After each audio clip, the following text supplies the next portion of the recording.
but that's all right. It's me and you. We got a special kind of friendship. I am not your friend. Sure you are. Fishing buddy? There you are, fishing buddy.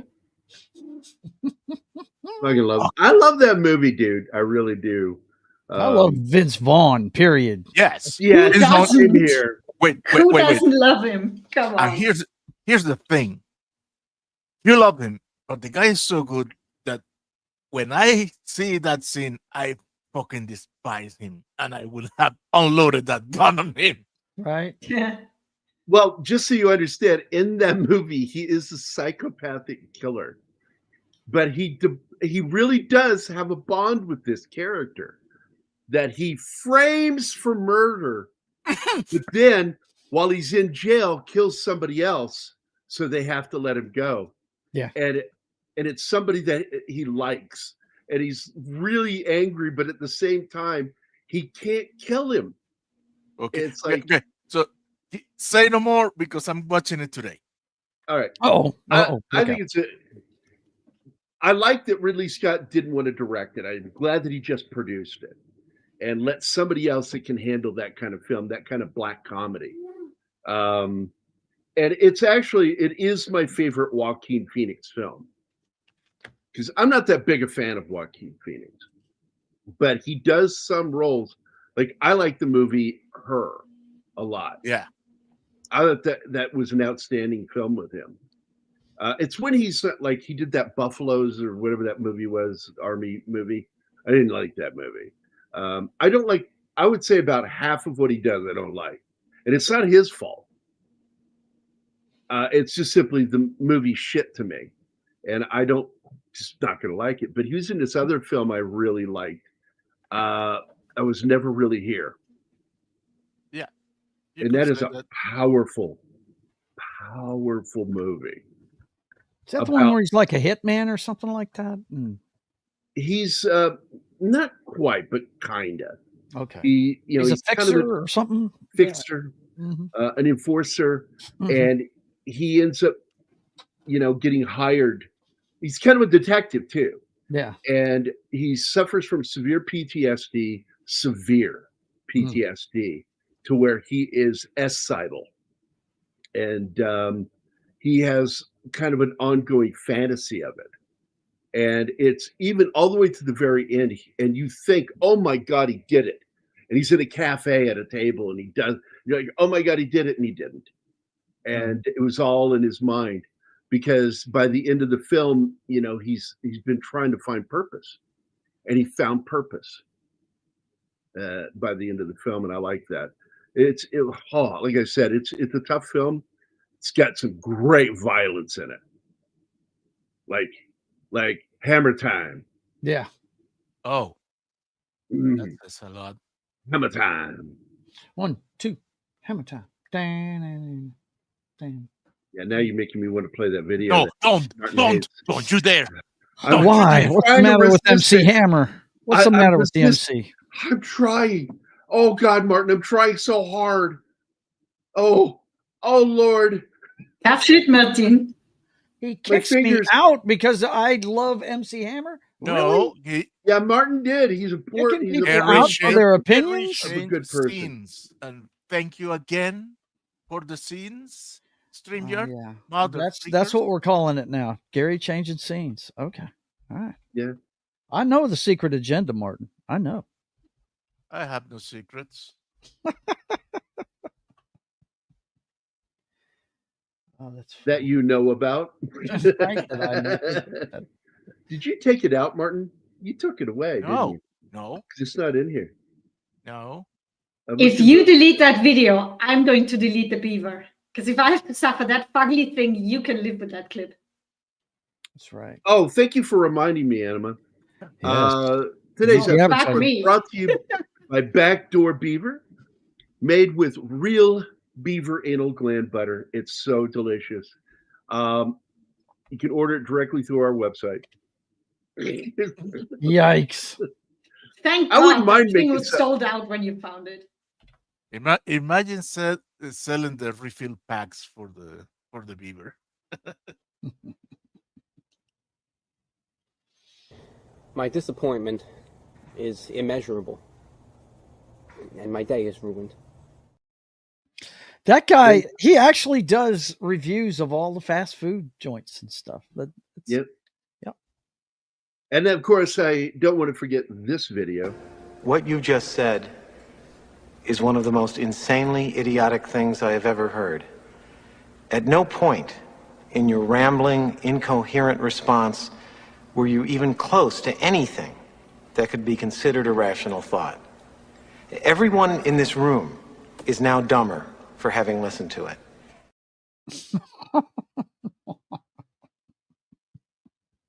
Downey just cracks me up with his very dry, straight delivery of that.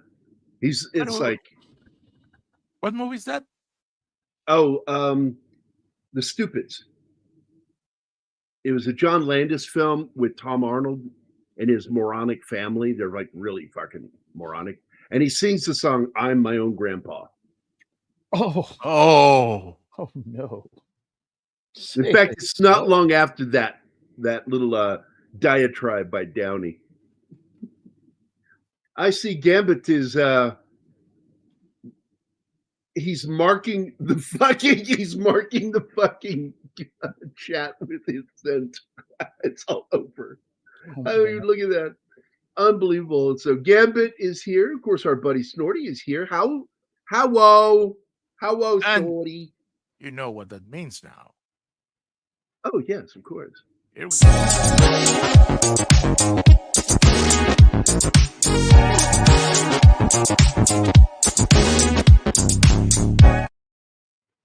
I was doing it. I did the Snorty. Penny is here, and so is Sally Ford. Hi, Sally. Hi, Penny. Slasher Fred is here. You're crazy to know who I am, aren't you, Jack Griffin? And this is the only film with Claude Rains as the Invisible Man. The only one. Yeah, and the only reason why I knew it before watching it was because of the lyrics of Sci-Fi double feature from Rocky Horror. That's the only reason why I knew who was in it before I even watched it. Claude Rains is the Invisible Man. Mick Hammer did samples of two classic songs, Rick James, Super Freak, and Prince's When Doves Cry. Oh, that's interesting. Let's see. So I was really thrown off by some of the documentaries out there. They call him Lemley. And when I was a kid, I was told it's pronounced Lamel. For me, seeing the letters and being a non-native speaking of English, I think of pronouncing it Lemley. Yeah, see, that's what everybody said. But because I had that told to me as a kid, it stuck in my head. So trying to unlearn that is next to impossible. And it annoys me. If that's really how his name's supposed to be pronounced, I was taught wrong because it's stuck in my fucking head. And so I'm annoyed by it. Anyway, Slasher Fred guessed it. Yep, that's right. The Stupids with Tom Arnold. And it was really, this is after Landis's career was over. And it kind of sucks, you know, but he got involved with that situation as the director where some of his cast were killed. Yeah, and they broke some of the rules of underagers working at a certain time of day, and he broke a few rules doing that. Yeah, but he was pressured into it by Steven Spielberg. Yep, and Steven Spielberg didn't even get a slap on the wrist.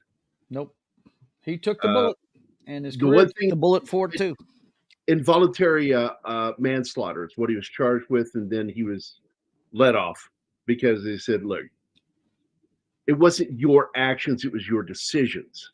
And that poor helicopter pilot, all of them, it's fucked up, man.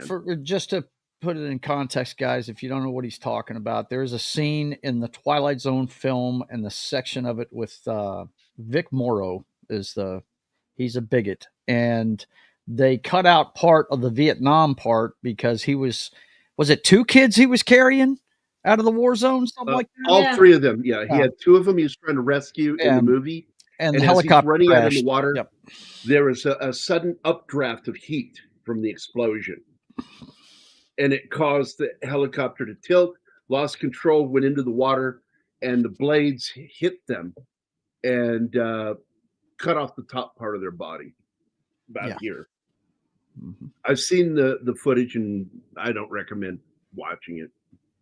I've No seen a point bad something of it taken from a ways away on the set. I haven't seen the actual filmed footage, but yeah, it was. He it would was have had bad. It was a bad thing for him because I mean, Mhm. yeah, he was breaking a few rules, and look, accountability is accountability. He knew he was breaking the rules when he did it, so but he was And- pressured by Spielberg to do it. Yeah. Mhm.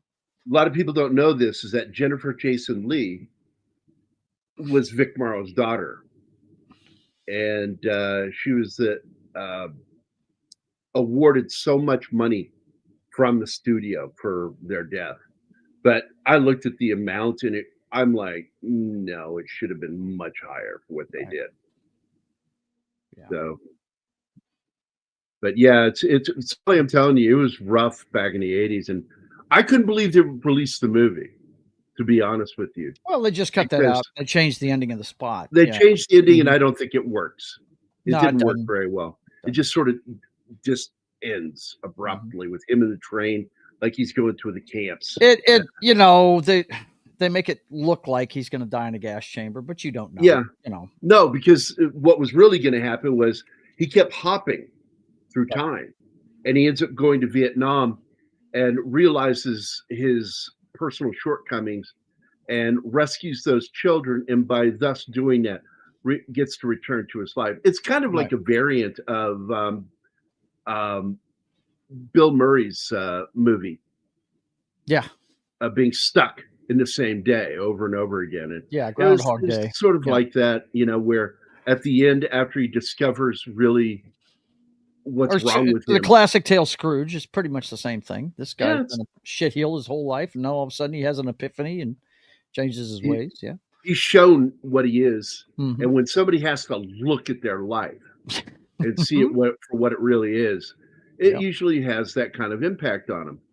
And you're right, the Christmas Carol is a good example of that too. Mhm. Sorry, Vic Morrow and the Vietnamese kids. I'm willing to bet Spielberg was there that night. No, he was elsewhere. He was working on another film, and but he was constantly on conference calls pressuring Landis to speed up, get this done, and by doing that, he broke the rules of these kids being on set. And I also put some of the pressure on, the parents for allowing it. Yeah. Yeah. It's not like they were oblivious. There's certain laws about children and working in a working environment, period, whether it's at McDonald's or on a movie set. They're not supposed to work after a certain time of day. And they broke those rules, clearly, so. Yeah. I'm going to look it up real quick.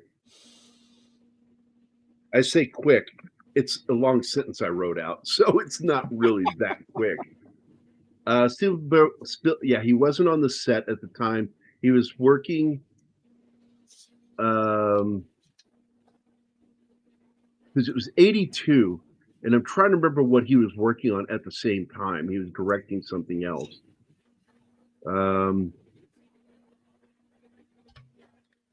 Okay, let me ask this way. What film was Spielberg making in 1982? No, he shot that in 81, you motherfuckers. I fucking hate AI. Well, Yeah, I wish there was a way to turn it off. there is a way. in your browser config, you can say you can turn off the summary, the AI summaries. Okay, I'm going to use its logic against itself. Well, if you just look at what came out in the 2 years past that. Well, that's what I'm looking for. I Yeah. did that. That's exactly Indiana what I Jones did. and the Temple of Doom was the next big movie that came out in 84. So yes, but he was working on that in 83. All they've got listed for 83 is the Twilight Zone. That's it. Well, 82 is what it shows him working on is Twilight Zone, and he wasn't working on it. He directed one scene, and that might be it. Okay, right there. His segment was Kick the Can. One with I just forgot his name, Scatman Crothers. Right. Which was a remake of an episode. It was really good. And that's what he was working on. He was elsewhere. He was like in a town where they shot that. It might have been on. I don't think it was backlit. I think that was shot at a location. So that's what he was doing. He was shooting his segment of the Twilight Zone. Groundhog Day was originally supposed to have a twist where Andy McDowell would be the next victim trapped in a repetitive universe. Well, if we got a sequel, that would have been interesting. And but we didn't get one because Bill Murray became a complete cunt towards Harold Ramis. And because Harold Ramis called him out on his bullshit. Look, you fucked up your marriage. Don't be pissed at her and don't take it out on us. You know, he just called him out on the set and their friendship was dead. They'd been friends for 20 years at that point. You know, and fuck, man, he's a sensitive prick. But he's funny as shit. Don't get me wrong. I fucking love Bill Murray. I used to, because when I was in Illinois, I used to watch him. He'd be at all the games, and Harry Carey would be announcing, and then he would pop up in the box with Harry Carey. And in fact, when Harry Carey got sick, he would sit in for him and announce the fucking game. You know, fuck, man. I'm a big Bill Murray fan, but I love the whole Murray family. I think they're all hilarious. Do you know that? Yeah. Have you? Because like, what's his name? Dave? Is it? Which one is in Caddyshack? The one that's running the Caddyshack. That's Brian Doyle Murray. Brian Doyle. Okay, that's it. Yeah, I dig him. I think he's funny. And he was already making money in Hollywood when Bill came up. Bill was not the first Murray to make it big. Yeah. Brian Doyle was in movies and TV shows. Didn't he play? I think he played the guy that shot. Oh God, what's his name? He was in JFK. He played the guy that shot the assassin. He shot Lee Harvey Oswald. That guy. Ruby. No, that was he played Ruby. Oh, Ruby. Yes, he played Ruby. But I thought you were saying no, not Gary Oldman. I know who that Gary is. Oldman I couldn't think of their names of the characters right away, but yeah, he plays Jack Ruby in JFK. And I consider that the single most obscure role that Gary Oldman ever played. And you know, it was the first thing I ever saw him in, and man, the guy is a human chameleon. I love the dude. You know, he's one of those guys you could see 2 movies of him and not recognize him from one movie to another. You know what I mean? Yep. He's really good. And he did a movie with Kevin Bacon back in the 80s that I really fucking liked. And it was a murder thriller. And it was they did 2 movies together. A lot of people don't know that. He and Kevin Bacon did 2 movies together. And the first one he did was back in the 80s, and it was about, I think it was criminal law or something like that. Give me a second. I'll look it up. Criminal law. I fucking nailed it. 1988. He plays an American attorney that represents Kevin Bacon, and he finds out while he's representing him, he really is a killer, a serial killer. Primal Instinct, like even. Yeah, 1988. I fucking loved him in that, but I saw him in a movie before that I thought was hilarious. Was Prick Up Your Ears, which is a biopic about a playwright who gets murdered by his gay roommate. It was Hammer Time, by the way. Totally Hammer Time. Used a hammer. And then he did a movie that I wasn't even aware who he was at the time, back in '86, called Sid and Nancy, that he played Sid Vicious. And I went back and I'm like, oh my God, that is Gary Oldman. Yep. And when I was in the Army, I saw this video at the local family video called Chattahoochee about a chain gang movie. And it was really good. He was in that one. And then, of course, he was with Ed Harris and Sean Penn in the movie State of Grace, which I really like. But my favorite movie with Gary Oldman will always be, yes, Dracula. Number 2, Rosencrantz and Guildenstern are dead. Yeah. That's my number 2 favorite Gary Oldman movie of all time. Because it was number 1, but then Dracula kicked his ass, and I'm like, all right, okay, that's my favorite now. Second film. And what about The Professional? I was fixing to say my favorite is The Professional, and Dracula's number 2. Dracula's number 2, but he's awesome. No, it would be like third if I think back, because let's just go through his movies real quick. Murder in the First is the second movie that he did with Kevin Bacon, and that's the movie where he runs the prison and he hamstrings Kevin Bacon's character, slices his hamstring so he can't escape. It's a good movie, but not one of my favorites. The Scarlet Letter, hated it. Basquiat, I hated it. That was another biopic he was in.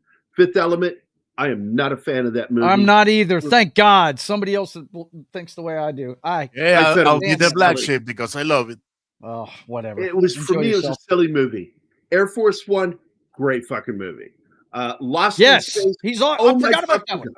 Yes, Dr. Smith in Lost in Space. Yeah, like through the pain. When he does it. Yeah. Will, my boy. I fucking love the way he owned that fucking role. Yeah. Guys, I need to interrupt you. We're presenting our slideshow. Yes. All right. Go ahead, start it. I like the movie The Contender that was directed by a gentleman who's been on our show. The director. We've had him on here. And Hannibal, which I liked as a sequel to what do you call it? Silence of the Lambs. I thought it was a really good movie. And as you can see, the slideshow, it's invisible. There we go. So Greg the Bunny was a weird movie he was in that I enjoyed. Interstate 60 was enjoyable. Both those films, not great. I'm not going to count those. I've never seen Tiptoes. But after watching the trailer and laughing my ass off, I want to see it. That's where he plays a dwarf. Wow. In a role of a lifetime, as they say in the trailer. And Gary Oldman, in a role of a lifetime. They got Matthew McConaughey on Two Bears, One Cave. And Tom Segura interviewed him. And he had never seen the trailer for that. And he was in hysterical laughter, finally seeing that trailer. And he says, oh, now I've got to see the movie. He's never even watched the movie he was in. Because he plays Gary Oldman's normal brother while Gary Oldman suffers from dwarfism. God damn it. I liked him in the Harry Potter film. I loved him in Batman as Jim Gordon. God, he was good in that. Yep. I did not like Backwoods. I didn't think it was very well written. Never saw these Spyro movies. God, he did 4 of them? Jeez. Then he did that horror film, The Unborn. I didn't like that. Again, I didn't like the writing. I did not like the animated Disney Christmas Carol film where he played Bob Cratchit, the 3D animated one. It was in 3D. We watched it in 3D. He was great in the Call of Duty Black Ops game as Victor Reznov. Kung Fu Panda was okay. Let's see. Great. Oh my God. Another great film. Tinker Tailor Soldier Spy. Yeah. Good stuff. He's in the movie Lawless. I didn't think that was all that great a film. It was all right. Let's That's see. the bootlegging movie, wasn't it? Yep. Tom Hardy. Yeah. And Wasn't it Shia Shia LaBeouf. LaBeouf? Yeah. Shia LaBeouf? Boof. LaBeouf. Paranoia, which was a terrible movie that Gary Oldman got to work with Harrison Ford again on. I did not like RoboCop remake. No. I liked the Dawn of the Planet of the Apes. I thought that was a good film. Yeah. Again with Shia LaBeouf, he did the movie Man Down, which I didn't think was very good. He's good in Quaker Wells in the Kevin Costner movie Criminal. I love that movie. We will do that movie. There are three Costner films I want to do, and a fourth one for potentiality we might do, which is I want to do Criminal, and then I want to do Kevin Costner's other movie, 3 Days to Kill, and then I want to do his film Tin Cup. Tin Cup, yeah. Because I fucking love those movies. Oh, yeah. And he's done some films I think that were just for the fucking paycheck. The Courier, which was the gender bending action film with that bitch that played Batwoman on TV. Terrible. She's a terrible actor. He did a film that was halfway decent. He played the part of Herman Mankiewicz in the movie Mank. It was halfway good. And haven't seen it. I watched The Hitman's Wife's Bodyguard, and I hate that fucking movie. Loved the first one, hated the second one. And then he did Oppenheimer. He played Harry Truman. Great scene. That's one where he tells his secretary, "Don't you ever let that man back in here." And then he does the TV show since 22, Slow Horses, which I think the first 2 seasons were great. And I think there's 3 seasons now, or 4 seasons. 4 seasons. No? Don't know. Hold on, let me see. I haven't watched it. 5 seasons total. 5 seasons, and the show is gradually gotten worse, but it's not his fault. It's the DEI shit from Britain that's ruining it. Because again, they've made the villain white supremacist for the new season. Trying to start a war. And I'm like, oh my God, you guys can't fucking help yourselves. I didn't hear you mention his Academy Award one, man. Darkest Hour. I never seen it. Oh, okay. I have not seen it. And I want to see it because I heard it was the role of his lifetime. And I'm like, better than What was Dracula. really cool was his acceptance speech at the Academy Awards. British guy that now lives in America and loves this country. And it was so nice to see somebody get up there and be grateful about everything. You know what I mean? Another actor like that is Anthony Hopkins. He's done the same thing. Yeah. He loves being an American. Mm-hmm. He doesn't deny his Welsh roots of where he's from. But the fact is he loves America. Craig Ferguson loves this country so much. He has the "Do Not Tread on Me" tattooed to his forearm. Wow. I bet he We regrets need to it bring now, him though. back. You want to save late night? Bring back Craig Ferguson, please. And give him nothing but female guests. And you'll have a hit on your hands. Yep. Oh, by the way, Gambit, Una O'Connor had previously been in a picture called Cavalcade, and that's why Whale wanted her. Yeah, absolutely. He wanted her for that. But we watched the documentary on the film, and they got a little bit into James Whale and what he went through, because when they sold Universal, because they were going broke, they sold Universal, and the new owners reneged on his contract, and I think it's because he was gay, openly gay. Not to the public, but openly gay within the studio. They knew he was gay. I think that they canceled. He did one of their biggest hits, Showboat, based off of the stage play. And this is how bad it was. The new owners cut the Harlem scene, which was apparently one of the best numbers, because I think they were racist too. Because the Harlem scene was a black musical. Apparently they were racists. Yeah. I'm so sorry. I had no idea that we had a racist working here. And by the way, guys, I hope you guys show up this Saturday, because the members show, we're going to be talking about 2 actresses who died this week.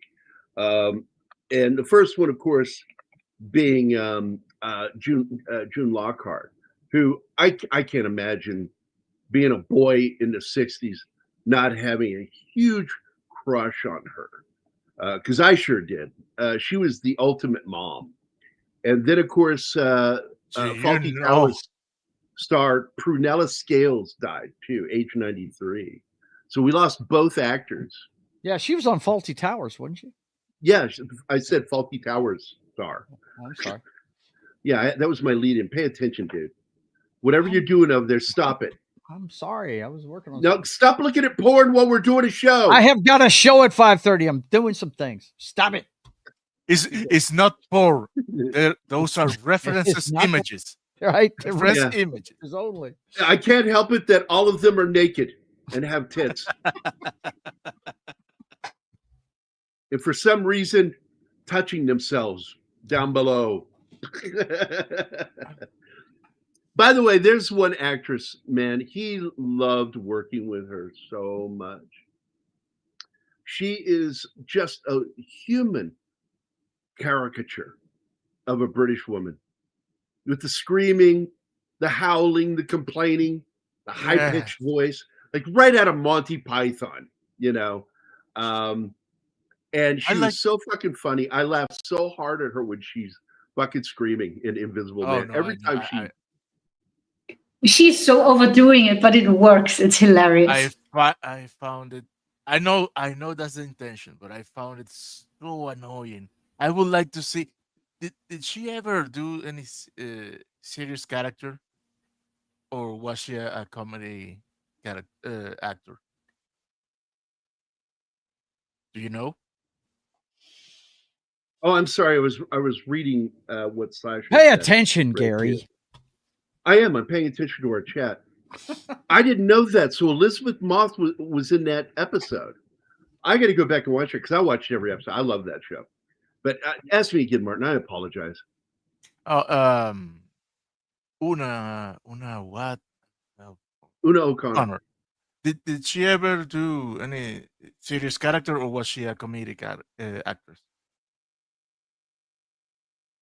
I think she only did caricatures, and that's what he loved about her, because apparently he felt that her personality was the closest to his own. The exaggeration, because he was a stage actor. If you didn't know that, James Whale, and but Una played. No, she played some drama, because I remember she played like a nun. Hold on, she played a nun in a movie. The face and the voice like that. She's made for comic stuff. Oh yeah, she's always doing comedy, but she did this one film. Hold on, I just went over to her page. See if I can find it.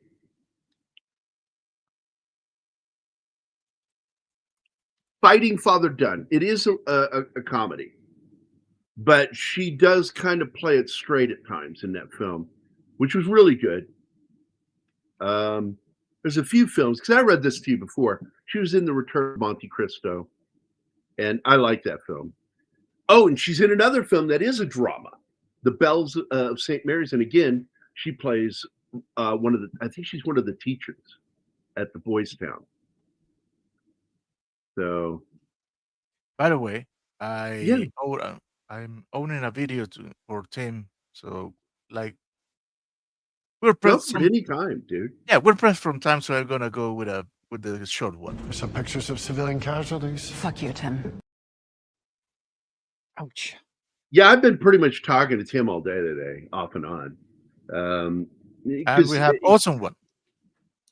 Oh, Awesome One. It's always good to see you when you drop in. Joe's unwrapped. Let's read that. Joe's unwrapped the wrappings on his back door. Oh no, he did a breach. We didn't have one in ages, and he involved me in the breach. I'm gonna get you for that, Awesome One. Let's see. In your chat too, Joe. Yeah, I gotta tell you, this is really become one of my favorite backdoor videos. I really like it. I like the movie. I love the film Goonies. And you were in deep, absolutely the deepest. Shit, Ma. I don't like that language, but that's exactly what you're going to be in. And you, Jada, use the back door from now on, okay? Dada. Fucking good stuff. Good to see you, awesome one. Hail, awesome one. But yeah, so on Saturday, we're going to be talking about those two. Mostly I'm going to talk about Faulty Towers because I'm such a fan of that show. I laughed so fucking hard at the way she was the straight man to John Cleese's Basil. Basil! She would yell, Basil! And he would sometimes he'd shake his fist at her where she couldn't see it because he was a coward. Gloria Stuart in The Old Dark House, which I love that movie. I love that movie. And it's so underappreciated and misunderstood because people look at it and they see Karloff's makeup and they don't realize that it's a little cheeky in its humor. And but also you think that because of the way they look, that person's the villain. And you discover later that he's not really a villain. And he just looks like one. And I like the way they did that. It was very ironic kind of film. Speaking of comedy, this movie has some, oh, good God, this movie absolutely is a comedy. Anybody who thinks that this movie is not a comedy doesn't understand that James Whale had his tongue firmly planted in another guy's ass or his cheek. Oh my God, dude. Ew. Yeah, you didn't expect that. So yeah, I went there. But no, he firmly planted it in his cheek. This movie's very cheeky. And that's where the word cheeky comes from, by the way. Okay. I love that rye whiskey. Yeah, there's rye and whiskey. And rum. Rum up above the bigger barrel. I don't know, what that Tim. is Should we even mention that piece of shit? Oh. Wait, what? Read the comments. Which one? Yeah, but Gary, you need to say something about the Anne Frank play. I don't know. Oh, you already know what I fucking think of that. Anima read it too, the article, and it's just it's they should insulting. be ashamed of themselves. Yeah, you do not do a fucking musical dance play about Anne Frank with your tongue in your cheek. You don't get to do that. That's a lack of reverence, or what we refer to as irreverent. And I am not a fan of irreverence when it comes to biopics. You can do that with other characters, but not Anne Frank. And they are absolutely being disrespectful with, and it says this disrespectful play is gonna save Broadway. And I'm like, I hope it burns. Nobody gets hurt. I don't want anybody hurt. But that it wasn't even on Broadway. Springtime for Hitler was a that's joke. Different. That's a joke. That's different, though. Really doing it though? You can be irreverent when it comes to Adolf. Okay. Yeah, you can joke about him all you want, but not. You don't Anne make Frank. jokes, and you don't Her show story a is lack tragic. of reverence Yeah. to Anne Frank. Yeah. And it's just disgusting what they do. Una screams like a parrot. Yeah, I saw that. Yeah, going ah, and that is absolutely. It's so campy. And as one historian said, nothing is more gay than Cam. And so, that's where you see his gayness come out, is his campy humor. And I like that. I happen to like Cam.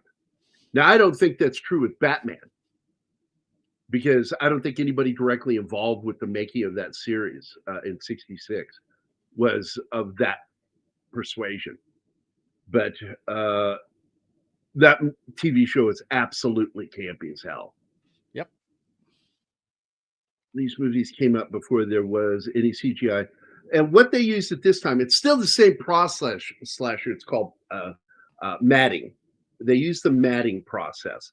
And for this film, and I'm going to show you now, I'm going to remove this. So for this film, to achieve this, in the movie, they did this.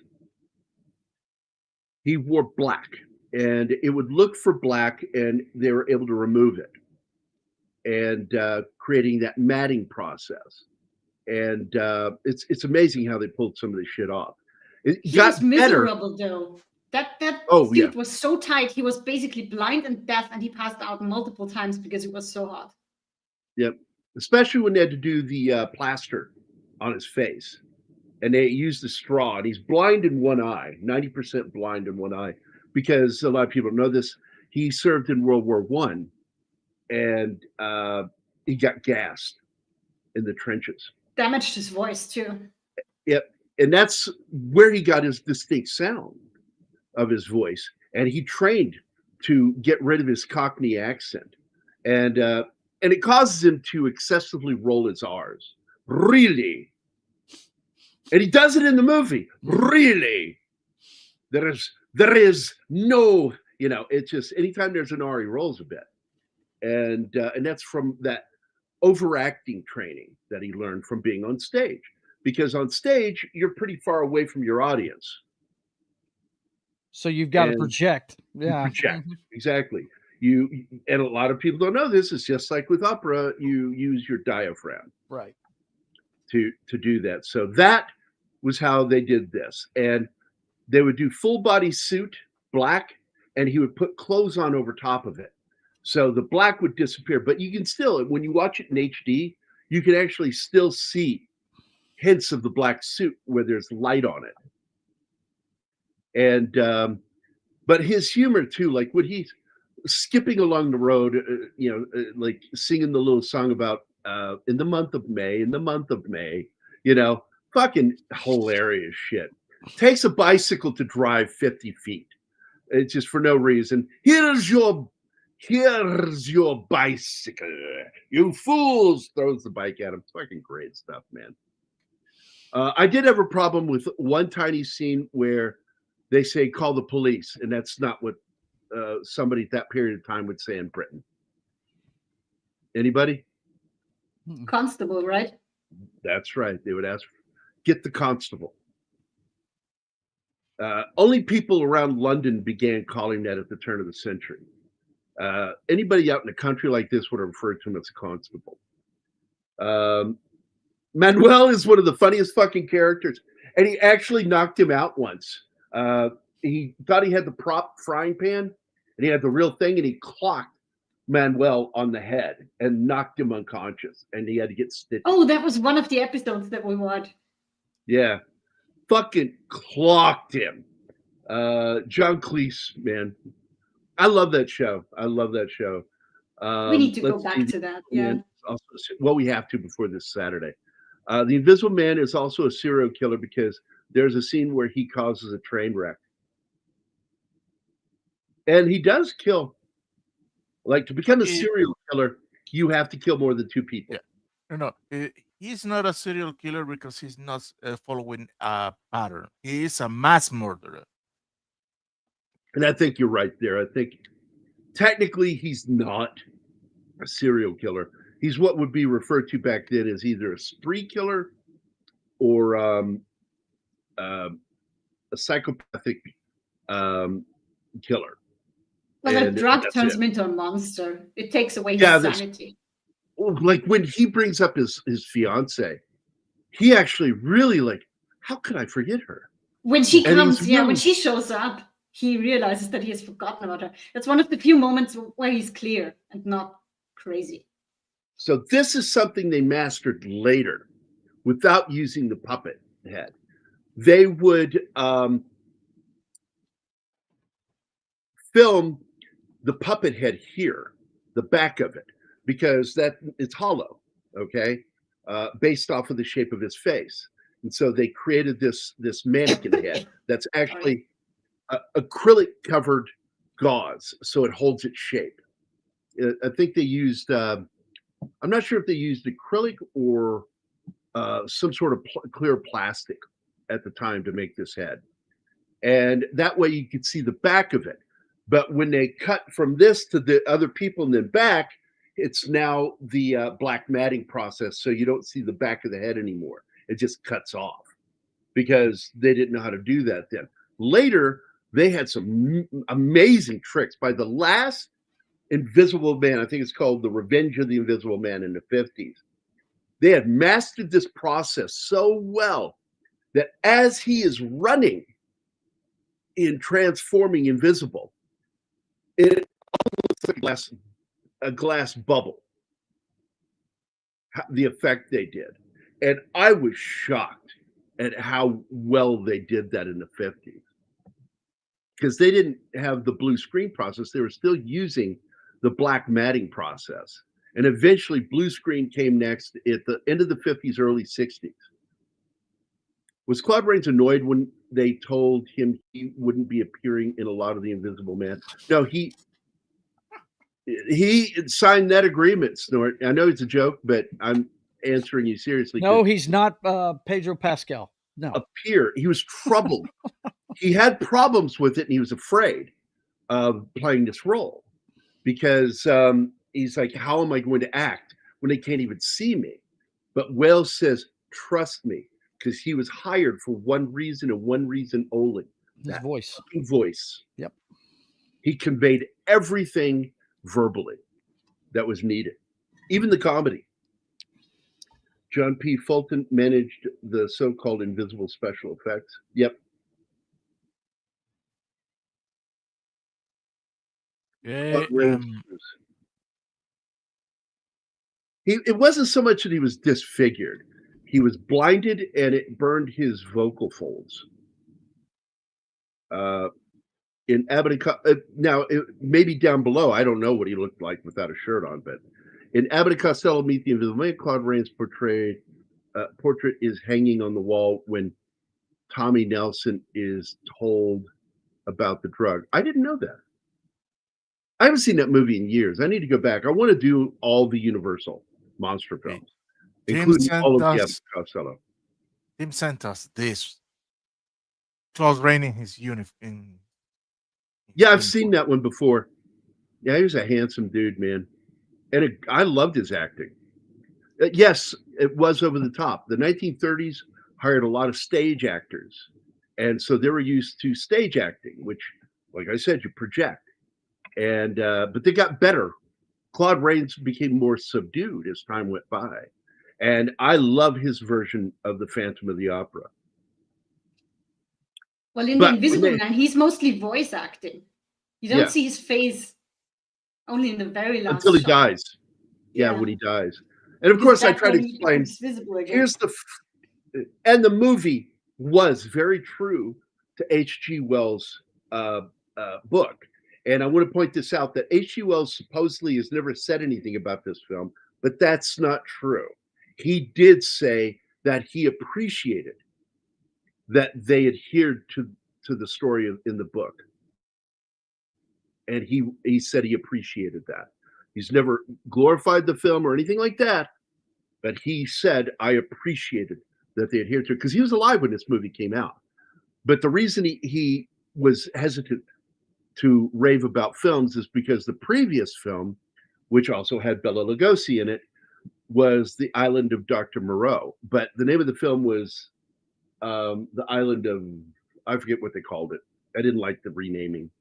Stick to the name of the book. And he felt that they misunderstood or intentionally changed a lot of the social satire that's in the story. And that made him mad. So he didn't like it. This one, I think he liked. And he just was afraid to say too much about it because they did stick to the book. And he appreciated the humor because he was actually a very funny guy. People don't know that. H.G. Wells was very funny. I love this scene where he's dancing around the thing, singing. And then when they go to grab him, all they get is his shirt. It looked so cool, too, the dancing shirt.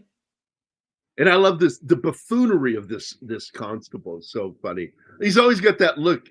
He looks like that actress that took over as Doctor Who for a while. Always got her mouth open, like she doesn't know what's going on.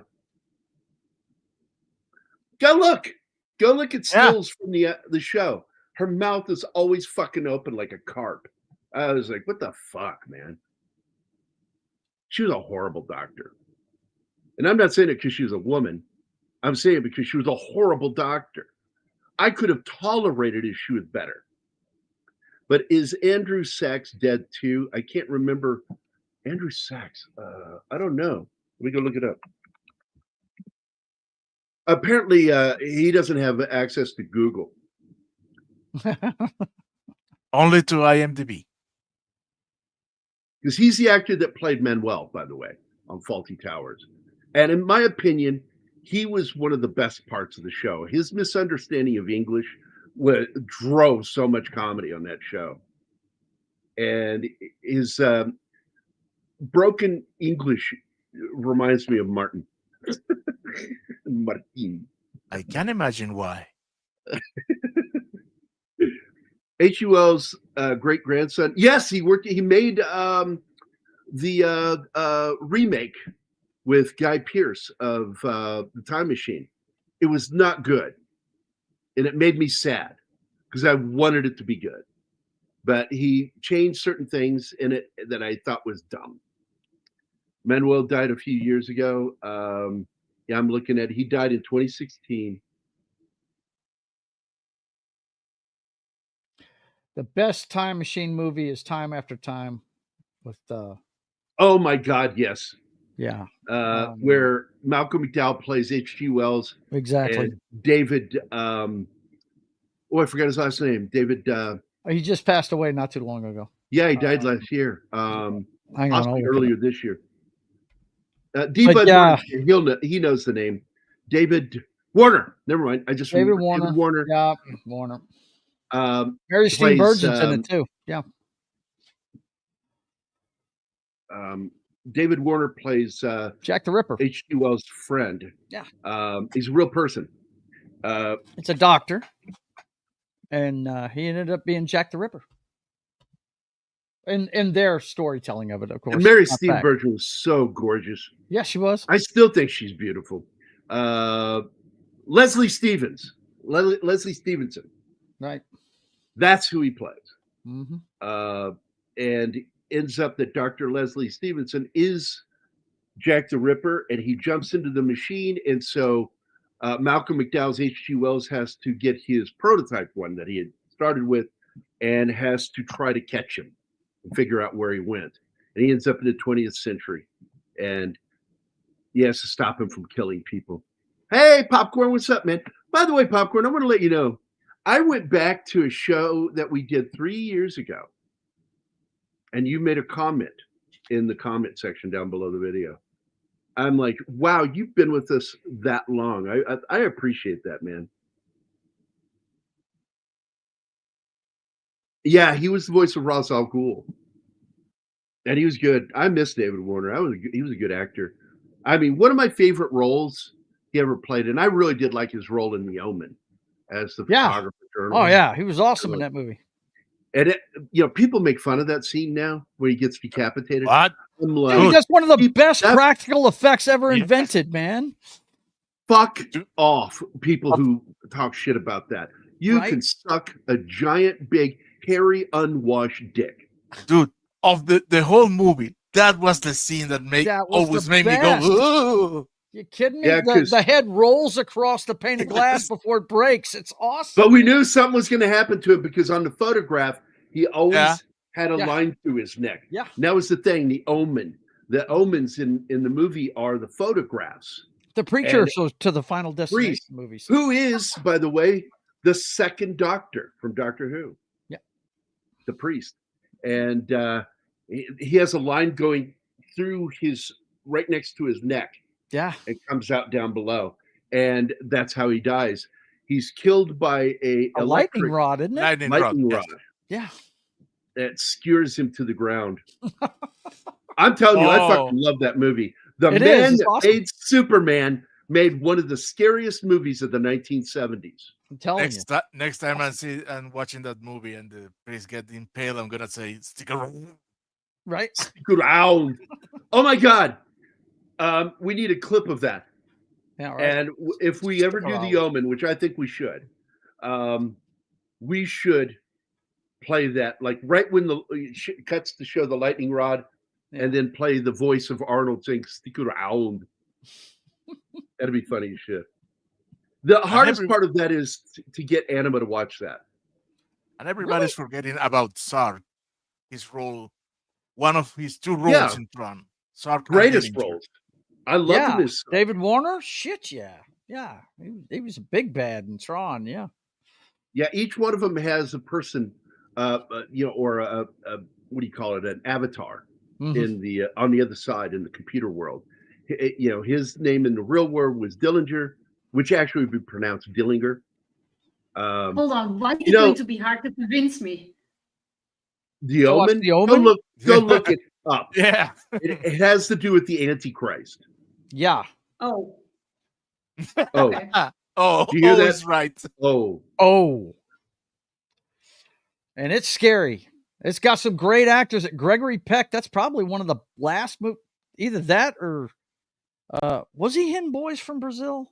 I don't remember. Yes, he was. Yes. He was Dr. Mengele. He didn't make many movies back then, though. I mean, when he got late in his career, he didn't make many, but I want to say Boys from Brazil is the last one I saw. He was too busy slapping the shit out of his children and his grandchildren. Right? Ouch.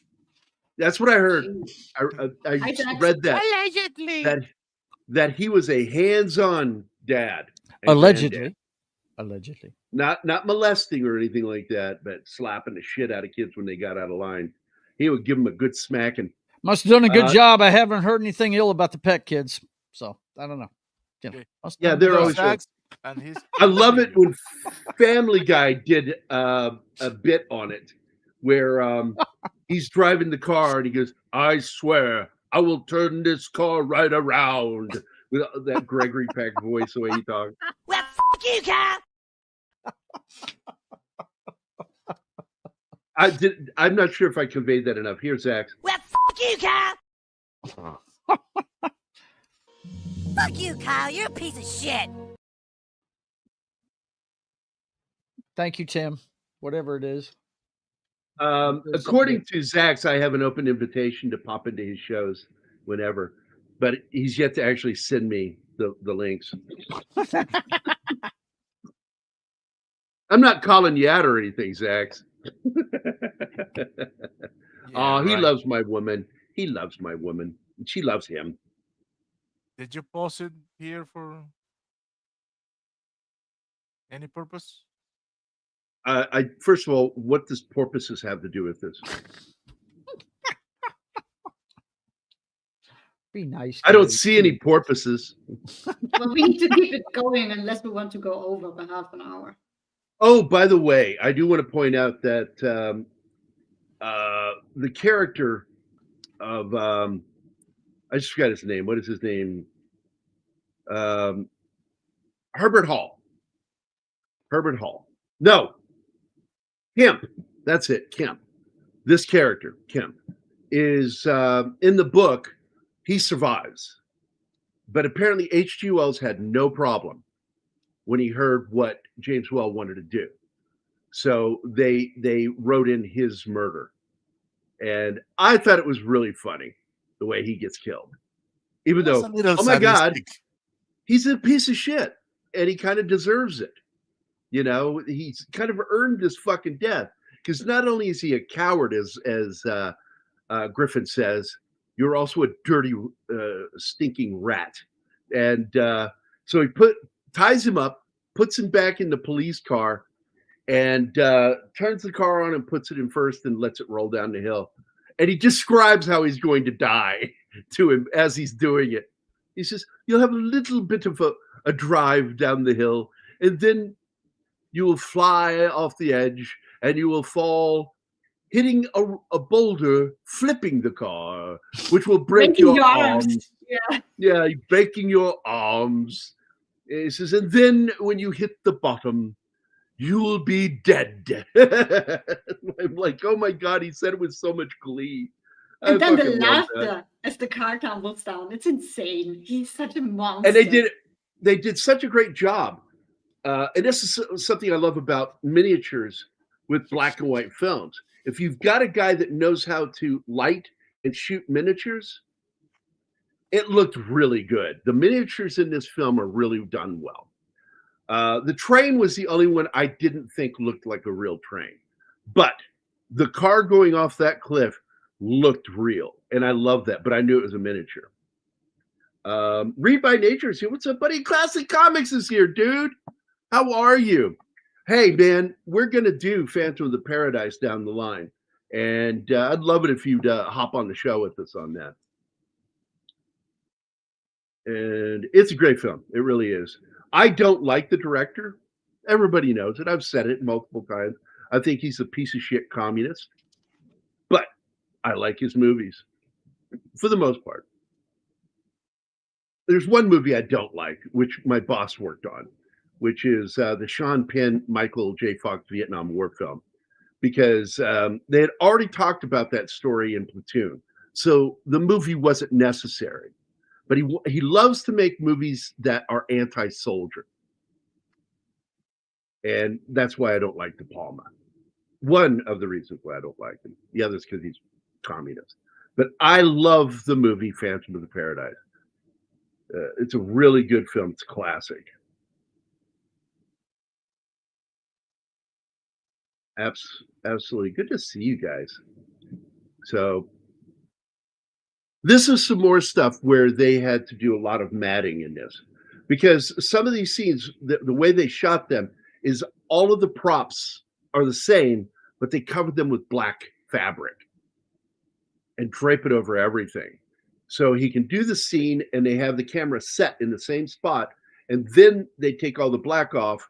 They add him back in optically using the black matting process, and then add the him onto the screen so he's there.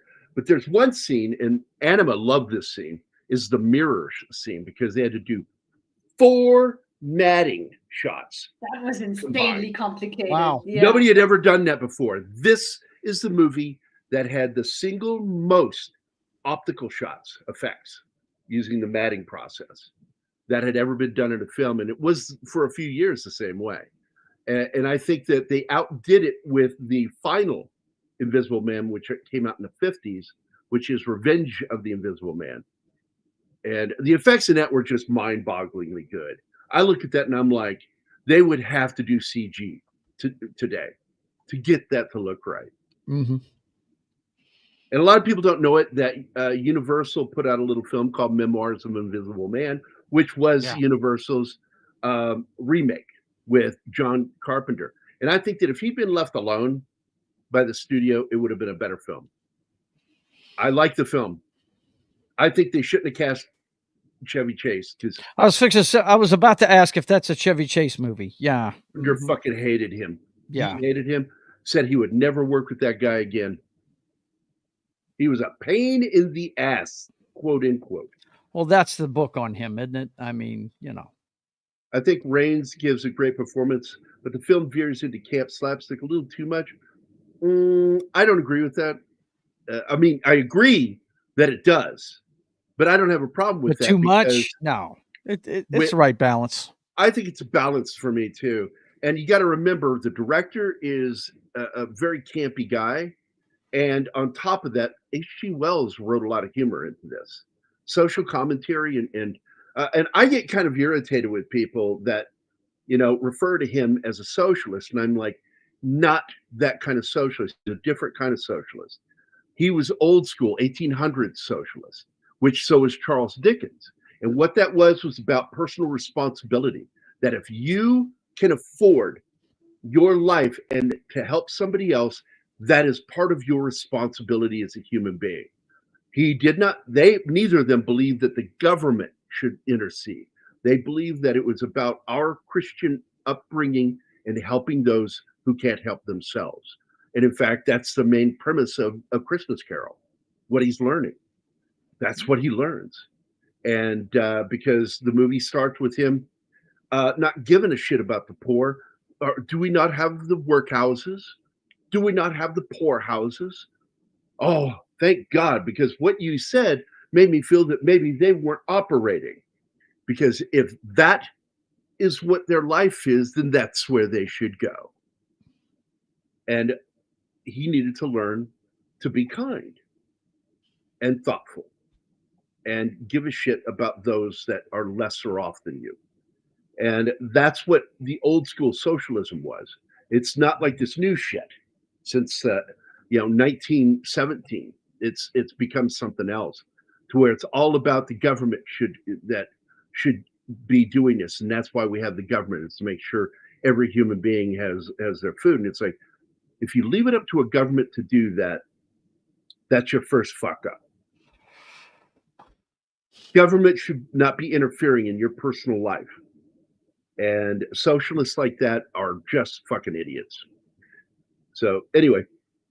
Yeah, we're about to find out on November 1st. He wrote so many great things. And the amazing thing about H.G. Wells is he predicted HD television, cable television, Wi-Fi, and he also talked about a little thing called the WW Web. WWW. But they called it something else in his story. And of course, a lot of that was predicted in a little film called Things to Come. Yeah.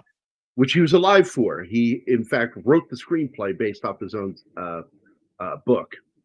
And by the way, Invisible Man, I want to point this out too, that it was published back in 1887, I think it was. And a lot of people don't know, it wasn't a book first. It was serialized in a newspaper, a magazine.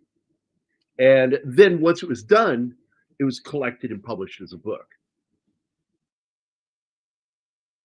Well, Sally Forth, I said this the other day. The thing that's upsetting me right now with certain political people is that their main voter base is the one that's going to be made to suffer in November, possibly December.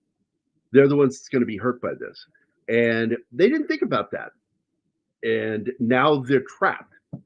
And so these people out there, legitimate people, and I heard a lot of people that I respect kind of making fun of this, because all they're thinking about are all the illegals that are on welfare. And those that are legitimately on welfare are going to suffer, and mostly suffer because so many illegals were given money when they shouldn't have been, because they would have more in the coffer. And so November wouldn't be the problem it is. And so now people that are actually in need aren't going to get that assistance. I'm telling everybody I know to call the congressman and stuff and try and get this resolved quick. Well, there's nothing, it's like until they agree and sign off on stuff. Yeah. They asked for, what was it, $1.5 trillion first in order to get to illegals again. And no, we're not going to do that. We're not going to sign that. Yeah. And so now they're in panic mode, and they've agreed now to $25 billion is what they asked for. And it's like, I personally wouldn't give them a goddamn dime. Yeah, I mean, they are illegal. They don't get that money. How? Why? It just makes no sense. And they're going to leave. At the bottom line, it's called buying votes, is what it is. So, It's what's drawing really the illegals in. We have the same shit in Europe going on. Yeah, because they showed us and helping them all. They did a graph that showed that each one of the ethnic groups that are illegally here, ethnic and or national groups, are taking a good portion of it. Not all of it, because most people that are on welfare are on it legitimately. But there is a portion out there that's doing harm to that system and taking a lot of money they shouldn't be getting. They're actually getting cash too. They're receiving cash, and it's ridiculous. And I personally do support the social welfare program. If it weren't for the social welfare programs, I probably would have gone hungry as a kid. I was on it for 3 months, during my club career, and with 3 kids, having to take care of them, and I got back to work again, but it's there for a reason. It's there as a hand up whenever you need help. Yeah, it happens, and it's there for you when you need it. Mm-hmm. Because you pay into that system. When you become disabled, as you get older, it's really common for the elderly to also be on it, assistance. And they've tried to change the name of it, which I think's nice, but it's not necessary. From getting food stamps to getting what's called EBT. Instead of printed monopoly money, you get a card, and the money is on there, and it can only. That's the way most states do it now. Yeah. Well, I think it's a smart way to do it. Yep. And I remember I got on it for a few months when I was unemployed while raising Zoe. And once I was able to get an income going, I didn't need it again. But now that I'm at my age and I'm disabled, I get it. And I'm not going to get any money. So I got to try to figure out how am I going to make ends meet. So what I do is I shop smart. I shop as smart. Nice. No, I bought a lot of canned goods this last cycle, and I'll be fine. That's a good thing right there, D. Bud Martin. Definitely. Absolutely. Food banks are essential. And what's problematic now is as they don't have money to continue it while the government shut down. That's what people are going to rely on. And I'm going to tell you now, it's not enough to make it to a month. It's not. What you get there will probably cover you for a week to 2 weeks. Social welfare is essential for the reasons you stated, but illegals have not and may never pay into it. Yeah, they don't pay into it. I've paid my taxes. I got angry when I became disabled, and because I haven't been able to hold a regular job, I've been a freelancer since 2016. They said I can't do disability. I said, why? I paid into it for over 40 years. What are you talking about? So I have to, I'm still waiting, and it's a fucking battle. Co-written with most people have to get lawyers for that shit, and it sucks. Yeah. Yeah, it should be that way when you're no, it shouldn't. disabled. It's the same thing with veterans trying to get their benefits. A lot of times they have to get litigators to help them out. Which is ironic, Gambit, because Whale replaced Flory on Frankenstein. And Flory and Bella, as a consolation prize for being fired from Frankenstein, were given the Murders in the Rue Morgue. And you get points for directing us back to the movie, Gambit. You're a hero. Yeah. No, I do because I read it out loud. Okay, you're the hero, Gary. But chicken or the egg? Yay, Would you have read it if he hadn't read yay. it? If he hadn't written But it, I would you appreciate have read it? Gambit knows I appreciate him, and I've been trying to get him to contact me privately because I'd really like to just talk to him sometime. Co-written with Garrett Fort, who had contributed to the scripts of both Dracula and Frankenstein. What I love about Fort is his ability to listen to Whale and take direction on the writing. And I like that. He worked with Whale, and that's why you get some of this silliness in there, which I know you don't like comic book. I get it. Some people aren't into that. Guys like Joe and I do. We like that kind of campiness. Yep. With our horror. In fact, one of my favorite horror films of all time is comedy. Is shit. Something and Something versus Evil. Tucker and Dale. Yeah, fucking love that movie. I love that fucking movie. Like when the guy is running and looks over and sees the guy he's running from right next to him, running with him because he doesn't know what the kid's running from. So he's like, oh, and he starts running with him. And he looks over at him, then ends up going, getting speared on a tree. And then another guy accidentally throws himself to a wood chipper. I'm like, that was so fucking crazy, that movie. My favorite funny horror movie is American Werewolf in London. That movie, it will scare the shit out of you 1 second, and you'll be laughing your ass off the next minute, man. I'm sorry Charlie is not here right now, because Charlie will tell you this story too. The way he and I became friends.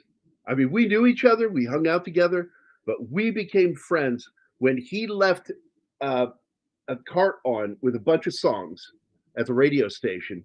And he knew that we had so much time to walk down the road in the middle of the fucking night. It's like 1 o'clock in the morning, and walk all the way down to the 7-Eleven. It was almost a mile away in the moonlight. It was a full moon. And he starts quoting the scene from The Moors. Oh my God. And then I start going back and forth with him on it. And it was, I'm like, this guy and I were destined to be lifelong friends. The, I fucking the love interaction this guy. between those two characters, even after he's dead, when he's coming back and haunting him, it's so great, man. They're hilarious. Yeah. Oh, you look awful. Thanks, Jack. Or thanks, David. Yeah. Fucking love that movie. Yep. And he brings all the people that he's killed as a werewolf to meet him. That's John Landis, right? Didn't he direct that? Is John Landis. And it's so great, man. It's in my opinion, the greatest werewolf movie ever made. Yeah. Second greatest after that is The Howling. Yeah, The Howling. I love that one. It's got one. And there's camp in that one. Let me tell you. Oh boy.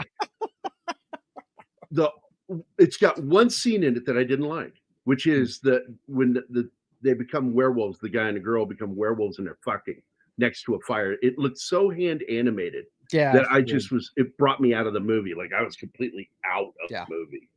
I didn't like that. Let's see. Wait a minute. Thank you, Joey.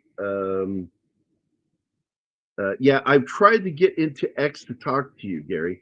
I am on there. Don't go to Pop Culture Minefield. You go to my page.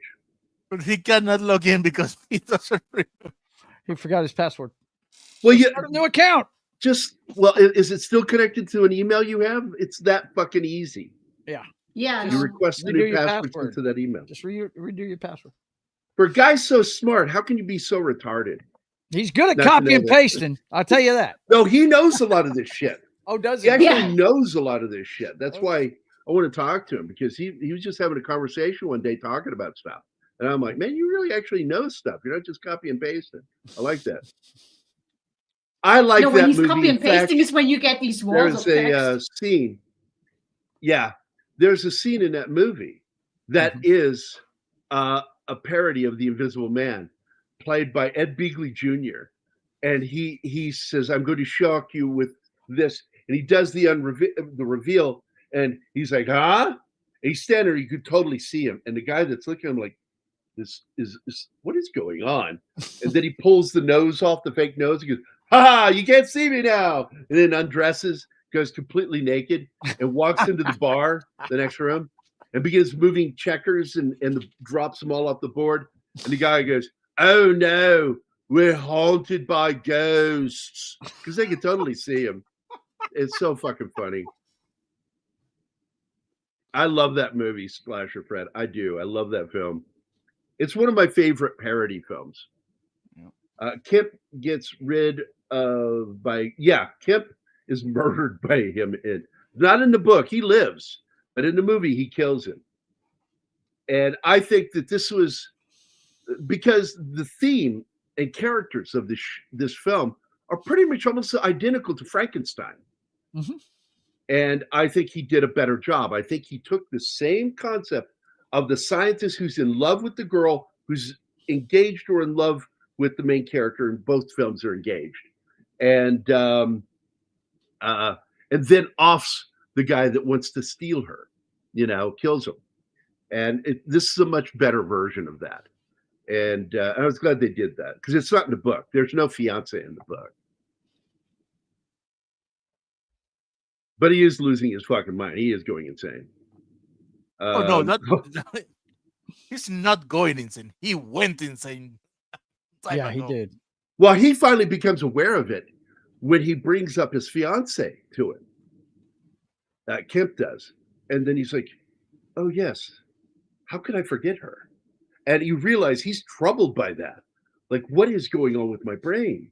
How could I forget the woman I love? And then while he's talking to her, it's like, he's like, I will give this to the world. And then the world can create an army to rule the rest of the world. And he's like, yeah. That's where the madness comes back. Yeah, the madness kicks right back in. I will have made so much money off of this that I can finally make you happy. It's like, you're insane. If you would just stop being insane, I would be happy. The craziest part is when he says even the moon is afraid of him.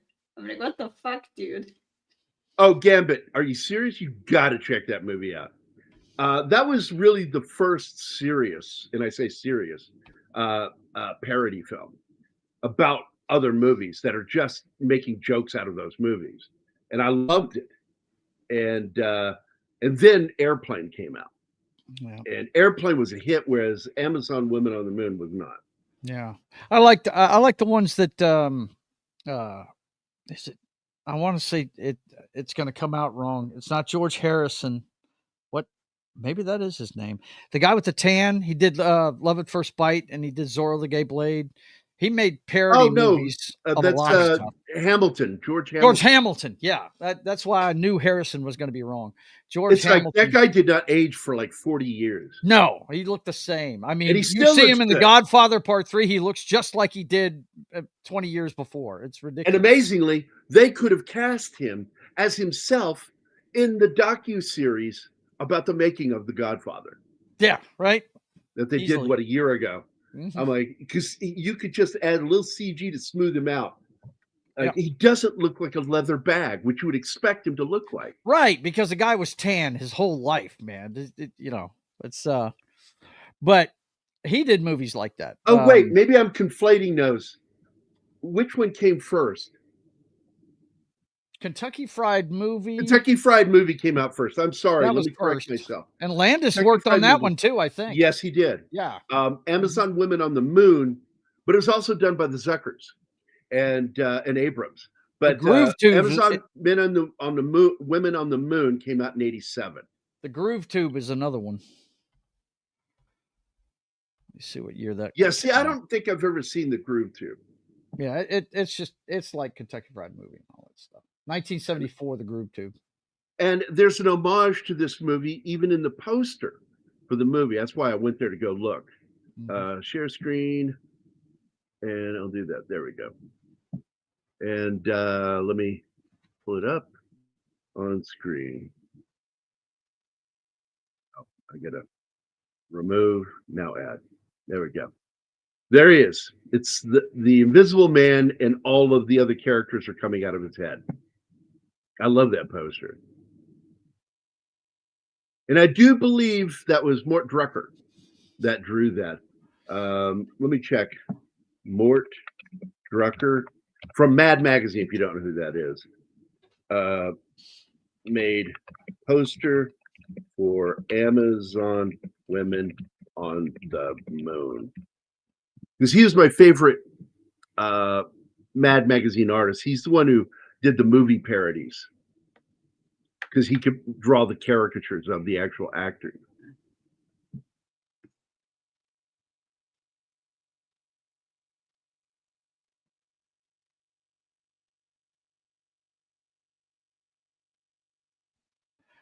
Yeah, Groove Tube was a crazy movie. It was parodied, and it was a parody of television at the time. That's what it was.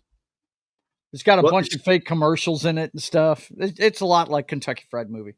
Richard Belzer's in it. Yeah, a very young Richard Belzer. Back before I hated him. Right.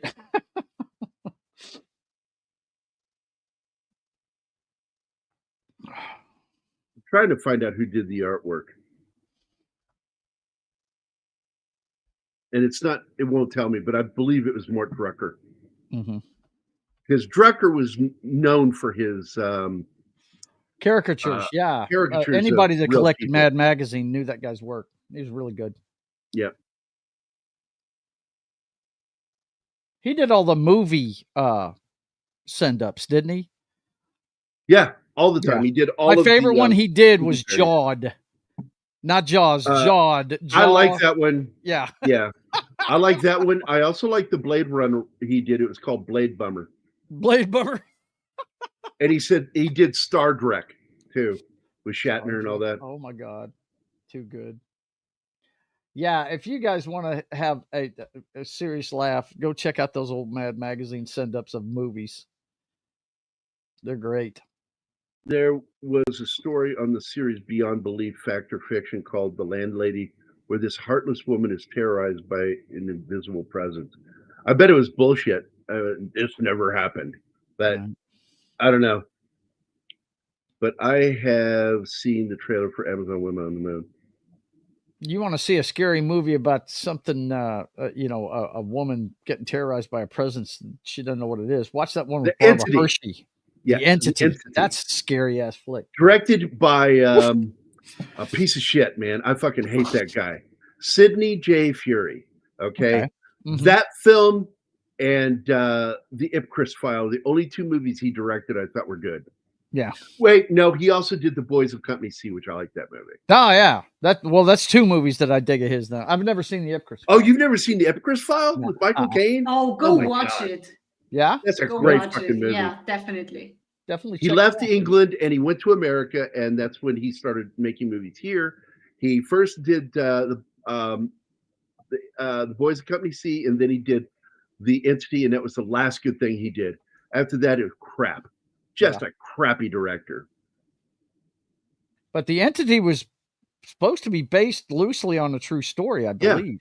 Yeah. She moved, and she whatever it was attached to her, not the house. Right. And But it followed her. It happened after she moved. Yeah. Yeah, she constantly was being raped. Yeah. by this Forcibly graped, boys and girls. Yes. Hmm. By an entity. It's just, ugh. Yeah, I know. That's what was so funny about it, Gab. It was called Blade Bummer. That in the movie. That's what movie's Mad Bummer. did. They sent up movies and they messed with the names of them, and it was Oddly, cool. though, that was actually published in Cracked magazine. I Was think. it Cracked? Yeah, let me look. They were competing magazines, and they both did the same things. Spy versus Spy was in Mad, wasn't it? Yeah. Yeah, that's what I thought. Yeah. Yeah, let me look it up. Cracked magazine. No, I don't want to fucking let you have my information. Why? I don't want Cracked having any information on me because I don't like their current way of doing things.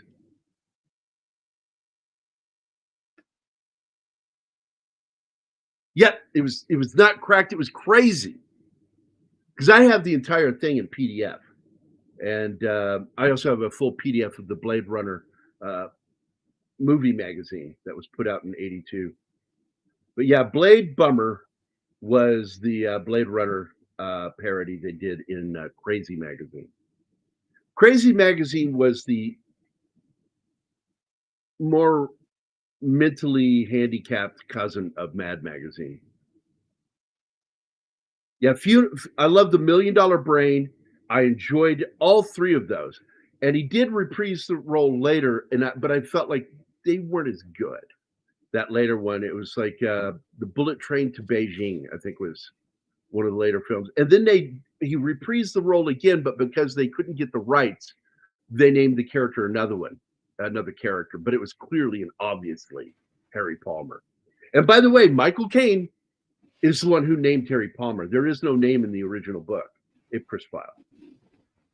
And then the author liked it and used it in the books. So Harry Palmer became his name, all thanks to Michael Caine. Michael Caine said, I think the first name should sound like somebody who's kind of a loser, like Harry. And he said this at lunch with Harry Saltzman, the executive producer. And then he realized he said it, and he goes, "Oh, I'm sorry, I didn't mean it." He goes, No, I think you're right. Was he joking with him when he called him Harry Palmer? No, Palmer came from a kid he knew in school. Okay. You get the joke. And though, right? so, Harry Palm. Yeah. Harry Palm means somebody who masturbates all the time. Like, what's with the hair in your palm? What's with the hair? No, that's where it came from. Yeah. Bullet from Beijing. That's what it was called. Thank you, Gambit. And Ipcris File is the best of all of them. It simply is. The other films got a little too absurd at certain moments. The one with Carl Malden, I think that was that funeral? No. That was the $1 Million Brain with Carl Malden, right? I think that's right. Gambit, can you check? Because I think that's right. I felt that was a little too tongue-in-cheek for me, but I still like it because I just love the character of Palmer. He's just fucking good.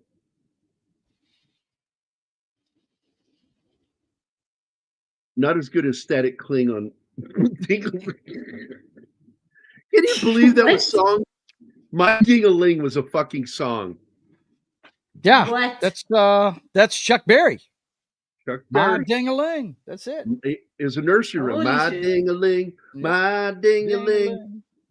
I like to hold my I ding-a-ling, or like whatever it's to called. play with my ding-a-ling. Yep. And he knew he was totally doing that song on purpose. And the You know censors it. didn't know what to make of it. They were like, is he inferring it's his penis? Like, oh man, yeah. That caused an uproar within the radio community. Rosie Palmer and Five Sisters. There you That's go. it.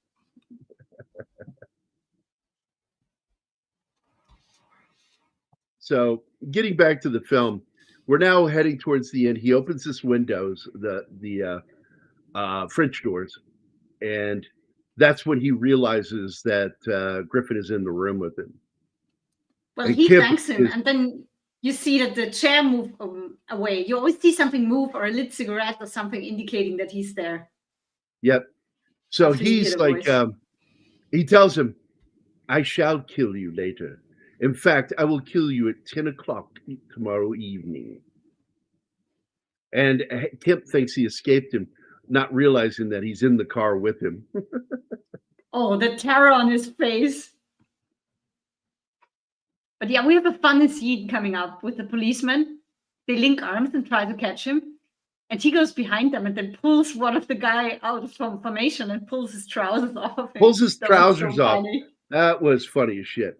What he actually said, Gambit, was, I masturbate a lot. Yeah. Yeah. Ernest Borgnine. I have that Thinking video now. whispering works with that fucking mic on. You're mic'd, man, and so is the guy you're whispering to. They heard you. Yeah. I bet he's mortified, but then said, fuck it, I don't care. Right. Oh, Couldn't care less. he owned it. I assure you, he owned it. Created a fun moment on live TV. I don't know. So. I think he did it on purpose. There's no way he couldn't have known. What is it with you and porpoises today? Fuck off. He did it on a porpoise? Oh, that's just gross. He hates me right now. Yeah, I can No. feel the hatred. No, He's glaring at me. not really. He's judging you. Not really. Are you judging me? Weston No. Keith. Are you judging me more than this? Oh, yeah. No. He's planning my murder. He's going to kill me like Kemp and maniacally laugh and describe how I'm going to die. No, he I- would never do that because then he would I- be fucked because I'd be coming after him. I would never do something like To me, anyway, Bullet from Beijing isn't as thrilling as Ipcris or Funeral. They're the two best. Number one, Ipcris. Funeral, I really liked it. The third one, The $1 Million Brain, I was not really into it. I don't know. It might have been the way Carl Malden acted in it that bothered me. He's a great actor, but I just didn't like that character and the shit that was going on. A little too cheeky for me. And then Bullet to Beijing, it was not bad. I mean, it wasn't horrible. But it just, I just know. I need to look at something real quick. Hold on. Let me look it up. Is this still playing the video? Yes. Yeah. All right. Just want to make sure I didn't screw it up. Michael Caine, because he did these a couple of movies in the 90s. And I'm so glad that he retired the way he did. He's like, I have to walk with a cane now. I'm done acting. Also, Harry Brown is one of my favorite revenge flicks ever made. I fucking love that movie. Love The Prestige with him too. Secondhand Lions. God, I love that movie. And by the way, that's one of the most watched. It's one of the most watched videos on our channel. Is our discussion about Secondhand Lions. I'm trying to find that film he did in the 90s. If I'm ever going to sit down and make a list of my favorite movies, that one is in it. Definitely. Oh, he also did Midnight in St. Petersburg. and Bullet to Beijing were his two later year movies where he's Palmer, officially Palmer. But he did another one, and I can't remember what the fuck it is. Loved Without a Clue, by the way. He also did that TV movie about Jack the Ripper, which I like. Well, it's a mini series, but it's only 2 episodes, so when you get it now, you get it as a full movie. I love Dirty Rotten Scoundrels, which is a remake of the Bedtime Story with David Niven and Marlon Brando and Debbie Reynolds. I am looking for it, and I can't seem to find it. Blue Ice, there it is. They had to legally change his name in Blue Ice to Harry Anders, because Blue Ice was an unofficial Harry Palmer film. That was it. I found it. You know, I proudly have never seen that movie and never will. I will never fucking watch that movie. But I'm Just glad. for the revenge? No. Why would anybody like that? I'm glad that it paid for his mother's house. Kudos to I did watch it. Michael Caine. Yeah. Mike Cocaine. Martin,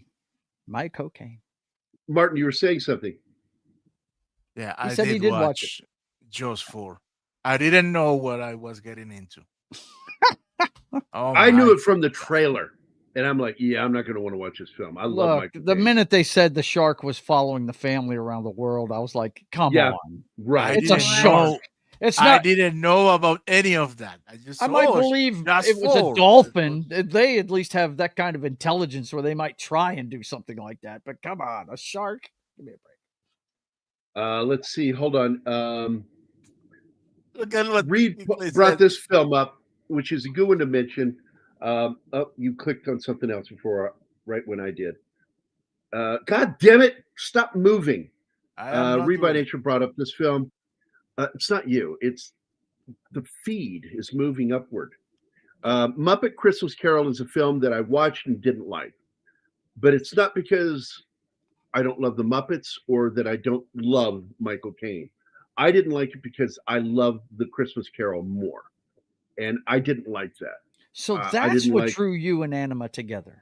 Your dislike of Muppets. No, I said I love the Muppets. I'm playing. I love the fucking Muppets.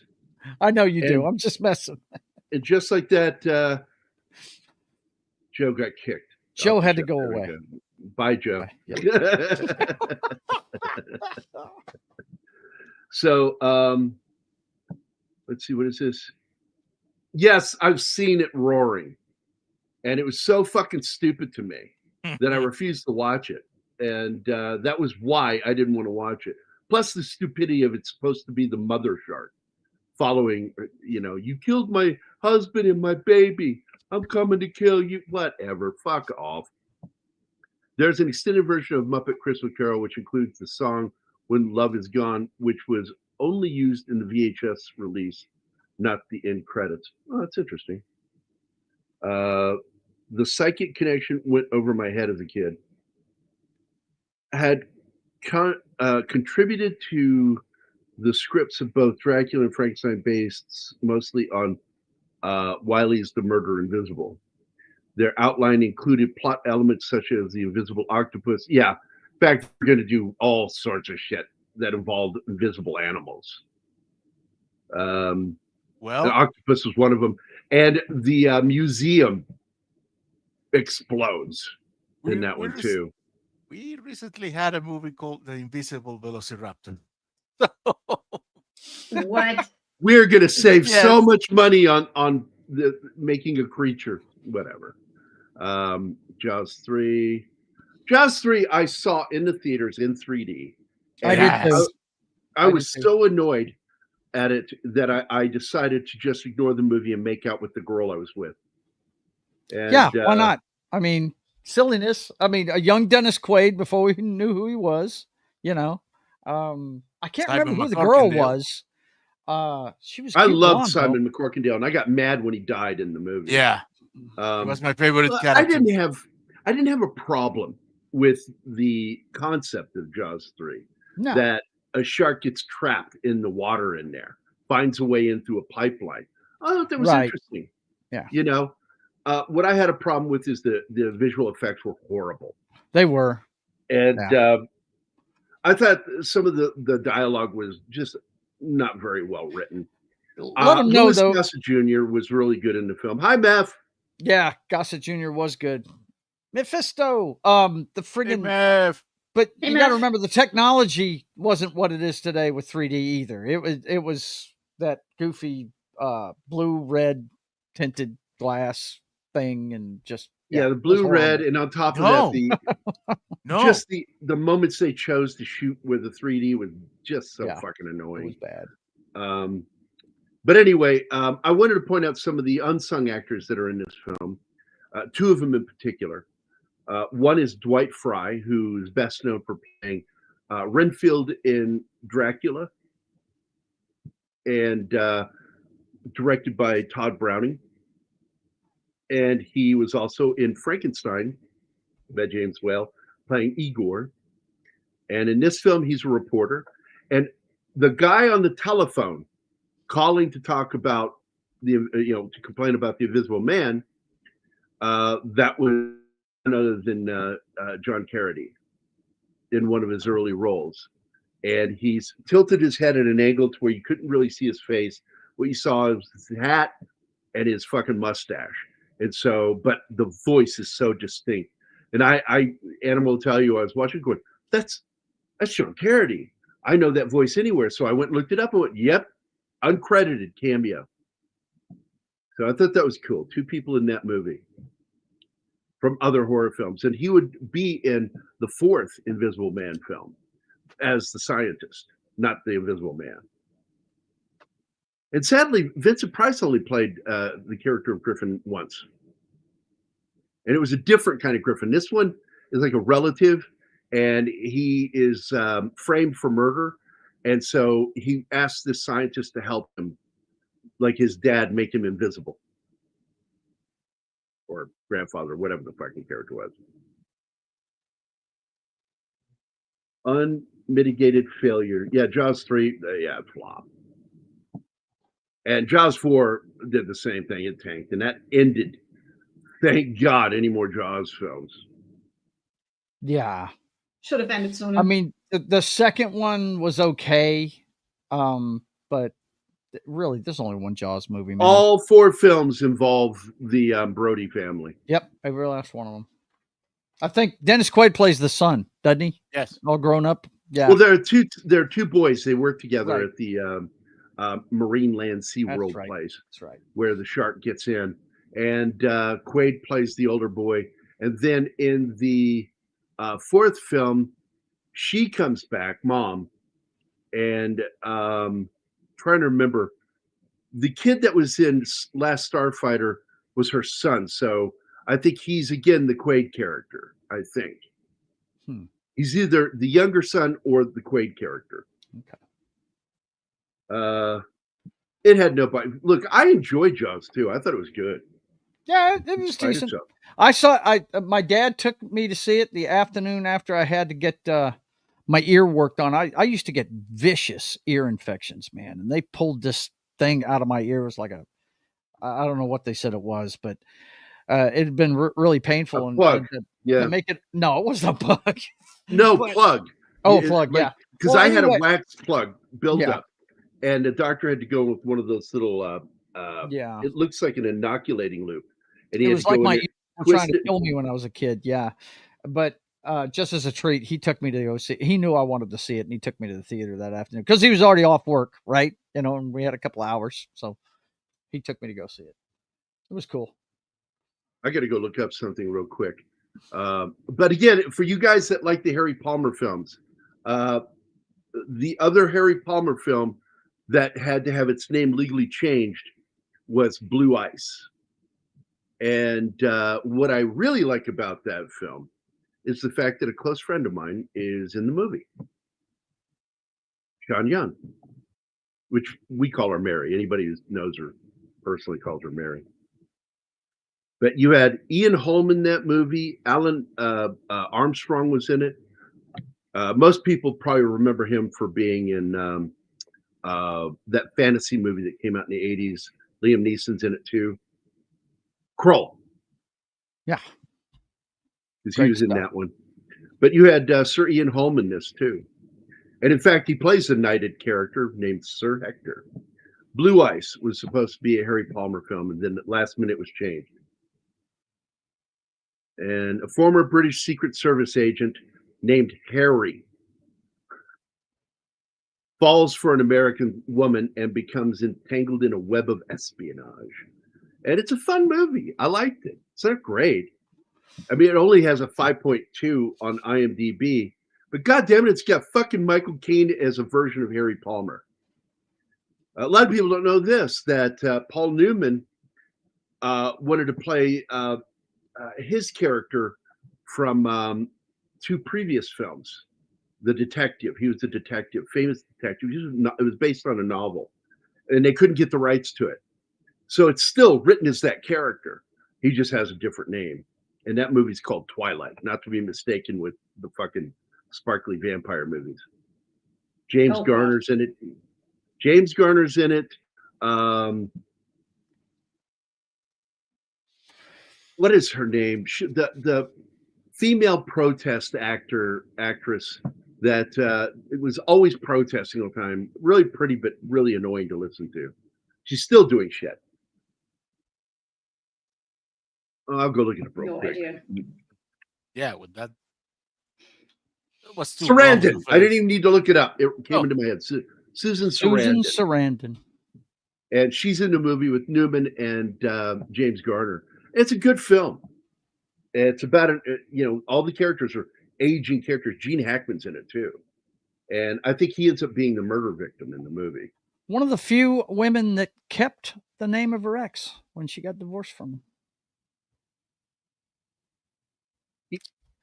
She was married to Chris Sarandon, very young. Oh, and she kept the name. Yeah, because she married again and didn't keep his name. Nope. She must have really liked Chris, man, because she kept his name. Oh, who does it, man? Yep. Look, I'm not really gay, but if I were, yeah.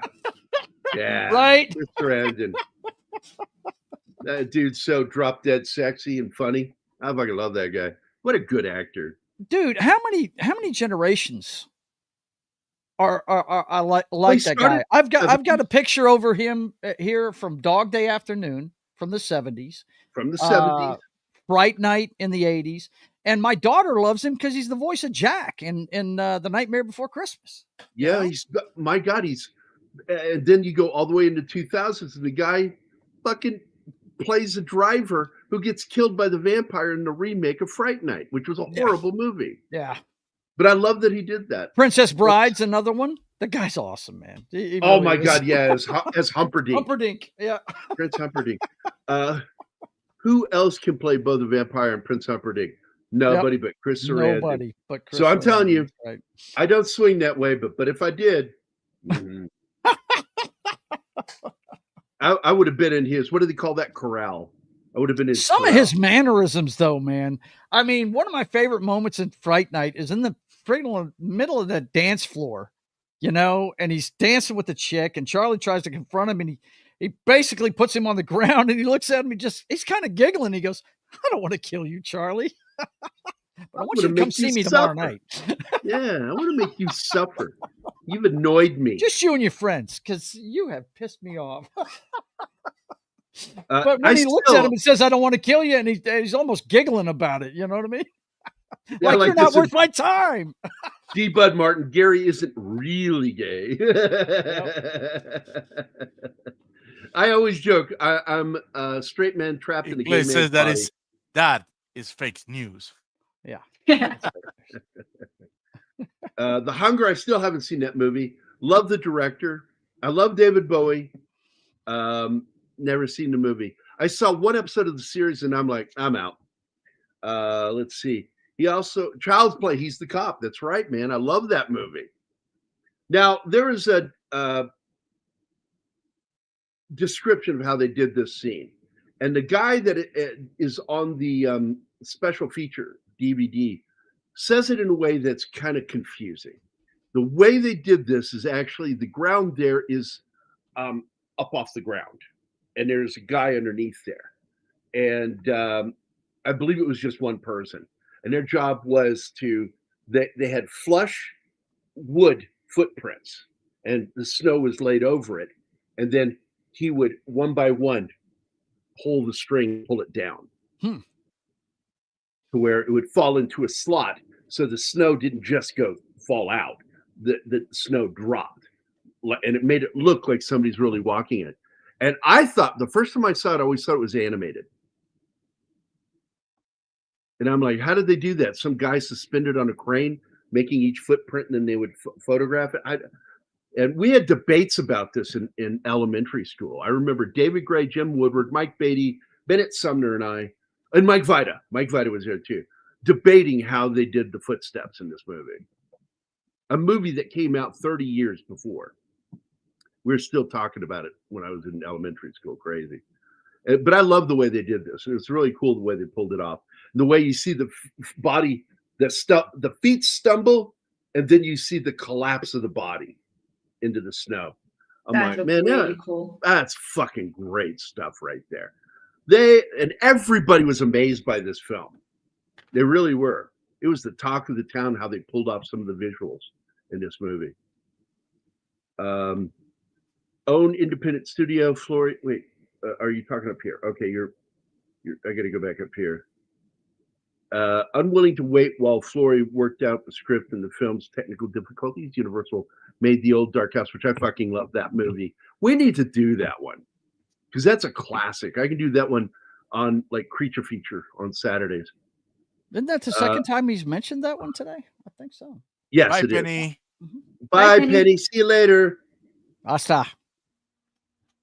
I'm trying to continue this. Well had decided to return to horror features following the financial failure of his film, The Impatient Maiden. By June 32, producer Sam Bischoff left Universal to set up his own independent studio. Flory accepted Bischoff's invitation to join him and also left Universal.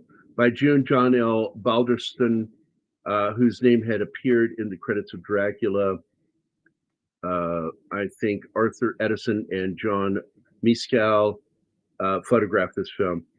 Well, the thing that's kind of interesting is that Whale got screwed really bad after he did Showboat because Universal was sold and they did not continue his contract agreement.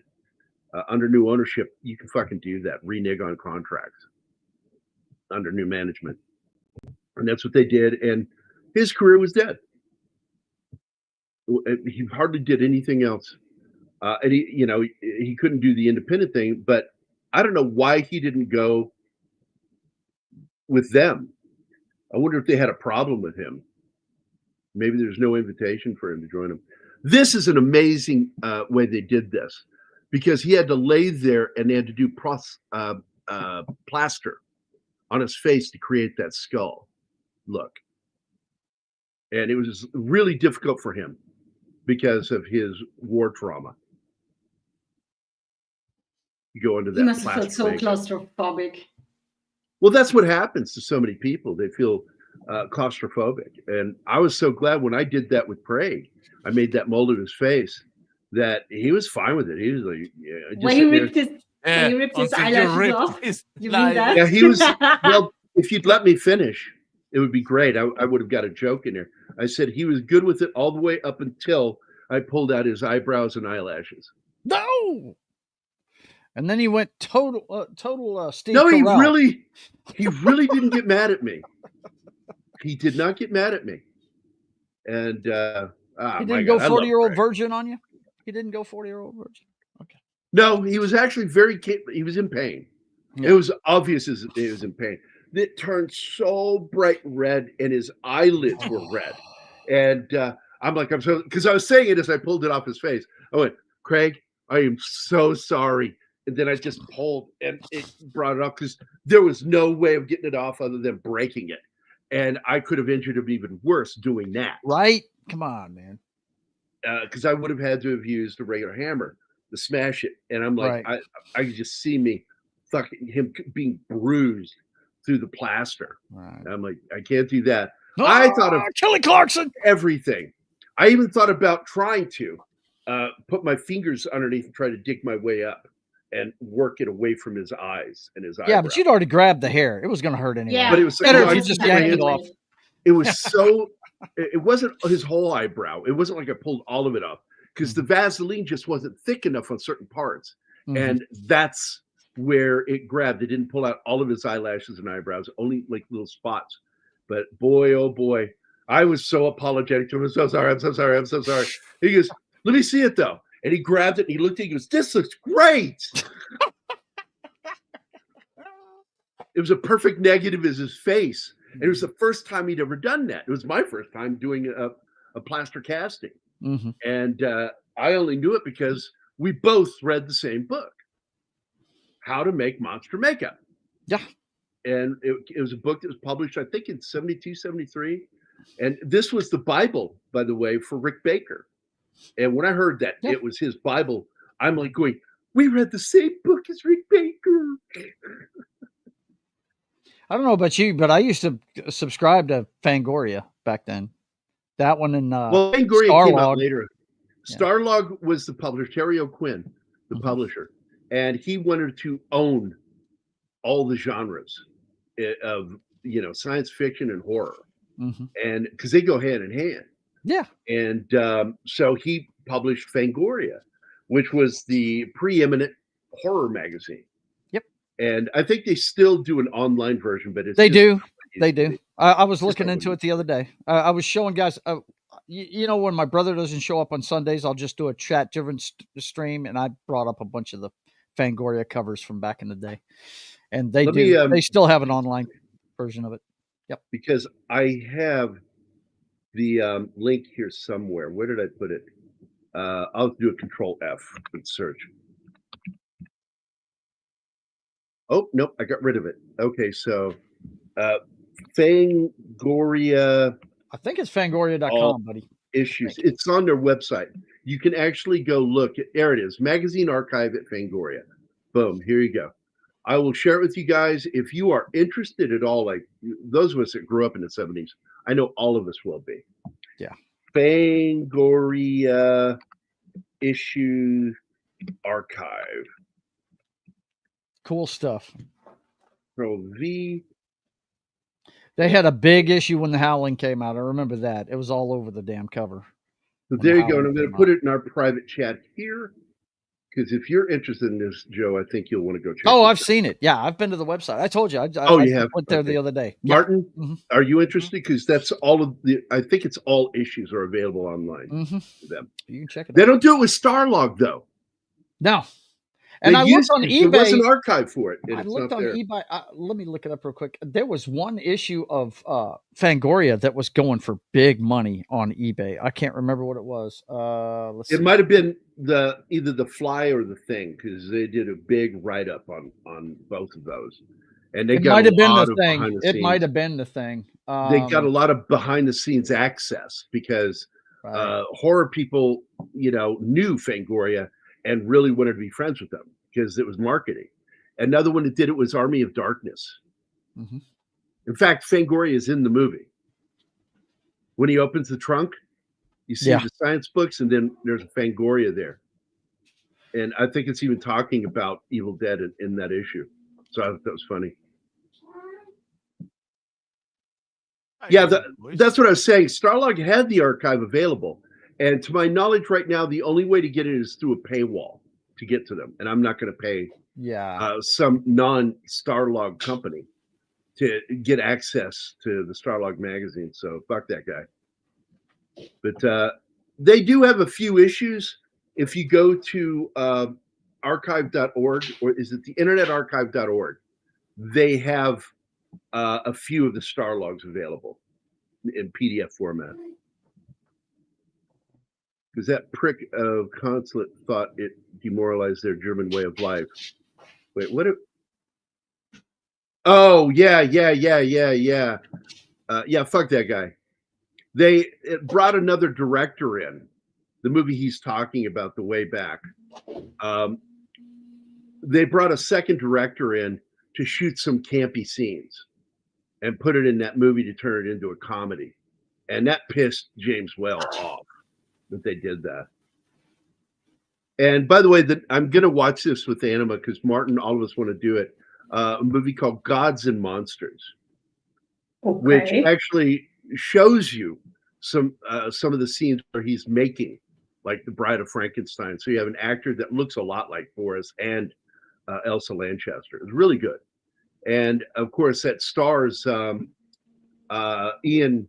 McKellen as James Whale. And it's a very good film, talking about his last days all the way up to his suicide, where they found him in the swimming pool. The only thing that's fictional in it really is the character played by, what's his name from The Mummy? Brendan Fraser. And he is a fictional character created for us to learn about James Whale by. That's a great idea, D-Bud. Get Sam on that show. What's that? Oh, only do when we do Gods and Monsters. Oh, I absolutely plan to invite him. In fact, I will. While we're doing this, I will send him an invitation. Let me get. I think we also should do maybe a Saturday show where we just have him on to talk. Yeah, the single not issue. Not a specific movie, but just the things he's done. The single issue I see that's going for the most on here is one for Evil Dead 2 on the cover for $219. It's crazy. There's a lot of them between 50 and $100 though. A lot of them. And apparently they're putting out a hardcover edition now too, because there's one here, Fangoria magazine, October of 2018 for $50 with the Halloween and Puppet Master Eli Roth on it. Yeah. I saw one from last year too. Looks like you can get them in hard copy too. Fangoria Twin Peaks cover for $125. Yeah. Yeah, that was a cool magazine back then. The one I remember the most was the one for The Howling, because they had a picture of one of the werewolves on the cover. And you know, those werewolves look a little bit different than most of the werewolves in most other movies. You know what I mean? With the long ears and everything. Yeah. Holy crap, I just downloaded the Blade Runner souvenir magazine. Go, man. I got sent by the gentleman that published that. It was through him that I got permission, because he was in charge of the official fan club, but it died because the magazine just didn't sell. Nobody really joined it. I think myself and a couple of my friends joined, and that was it. I don't know if anybody else in the world joined that club. And so in the 90s, I revived it with our website, Blade Zone. And I pretty much got his blessing to do that. And so I really want to tell Gary they need to add the full PDF copy to the website, because now that we can legally do it, we should be doing it. I mean, that's just what I think. I hear you, man. I got to get ready for my show, so I'm about to duck out of here, guys.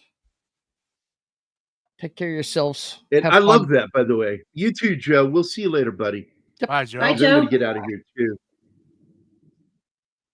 A year later, Brendan would play in The Mummy, a mummy that I didn't like, by the way, because it wasn't The Mummy.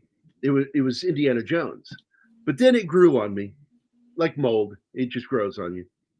Ew. Let's see.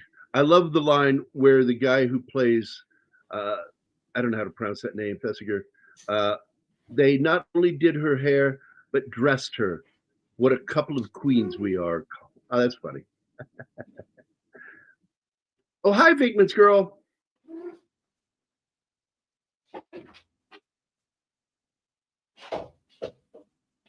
Thank you, D-Bud. Good seeing you, man. Yeah, Joe's got his preparation to do for the his show that's going to be coming on here in about 24 minutes. Preparation. So let me get to everybody. I'll get to the names. Gambit the First, Snorty, Sally Forth. I forgot, how do we send our audience to him? We cannot, because he's not live yet. You can only do that when the stream is already going. Dang. Yeah. Anyway, so Snorty, Sally Forth. Did we do the video? We do the Snorty? Yes, we did. Yes, we did. I remember. Of course we did. Slasher Fred. I'm still trying to find a video for Penny of Dr. Smith saying, "Pity my precious." Slasher Fred, FK, well, Tim, Awesome One, D. Bud Martin, Real Popcorn Geek. And again, I want to point out, man, I went 3 years back and saw one of his comments on our video about Dune when we had Nerd Cookies on. Gosh, she's such a sweetheart. She really is. She's just so quiet, polite. And she's gotten a lot of shit over her voice. And I said, you sound just fine. Fuck those people. Anyway, Real Popcorn Geek, Read by Nature, Classic Comics, E. Clay Thomason, Mephisto, and Vinkman's Girl. And Knock, is that what you're saying? Knock, N-O-C? Yes. Knock. I didn't see any comments. What was that? He's just arriving just when we're leaving. Up there he is. Hi, Knock. I think that's somebody else. I think that's the guy on Joe's shows. Yes, and our shows with John, the Gaming John. The Gaming John? Yeah, that's right. He was on the other night. I don't know him very well. Seems like a really nice guy. He is. Very funny, too. I've just never really had a chance to get to know him. I always read it as not, because that's how you spell night in Croatian. Just with an accent on the C, but... So we're going to get out of here, guys. That was it. Thank everybody for coming here. We appreciate it. This is a great classic fucking monster movie. It really is. And I love that they really did their best to stay true to the book. The minor changes they made were approved by H.G. Wells himself. So that's a good sign. Yeah. So anyway, I don't know if I played this video yet, but now's a good time to do it. This is one of the, I did play it. Inside Joke by Cary Grant talking to this girl whose job is to bump into Hildy's fiance at the train station and to pickpocket him and delay him from getting on the train. And so, and that character is played by Ralph Bellamy, who's also in The Wolfman. And I fucking love that actor. I really do. Great actor.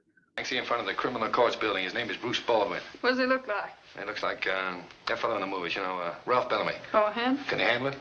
I've never flopped on you yet, have I? Yeah, Anima couldn't figure out what she said. I've never flopped on you yet. And but it's like he says the name of the actor that plays the fiance, Ralph Bellamy, in the movie. You don't get more meta than that with Cary Grant. Cary Grant was always making meta jokes. If they let him improvise, he would say the funniest shit. And in that movie, another one he does when they said, you can't just make a man disappear. He goes, oh, yeah? Well, ask Archie Leach that. And Archie Leach, of course, is Cary Grant's real name, and he made him disappear by becoming Cary Grant. Good stuff, man. Good stuff. Bye, guys. I hope you all have a good week. We're only halfway through it. It's hump day. And we're going to get the hell out of here. We appreciate everybody showing up. And Gambit, thanks a lot for also throwing so much trivia in there. That's great stuff. We're going to go, and bye, y'all. Bye. Bye.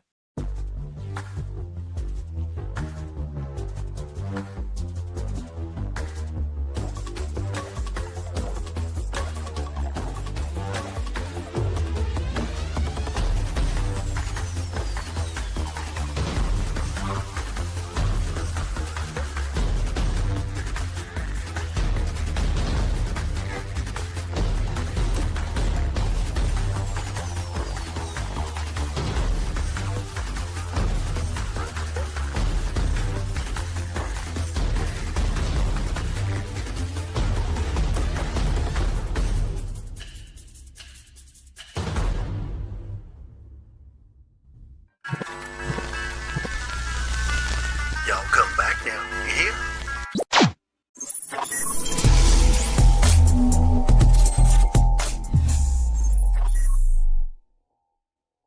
Matt Damon.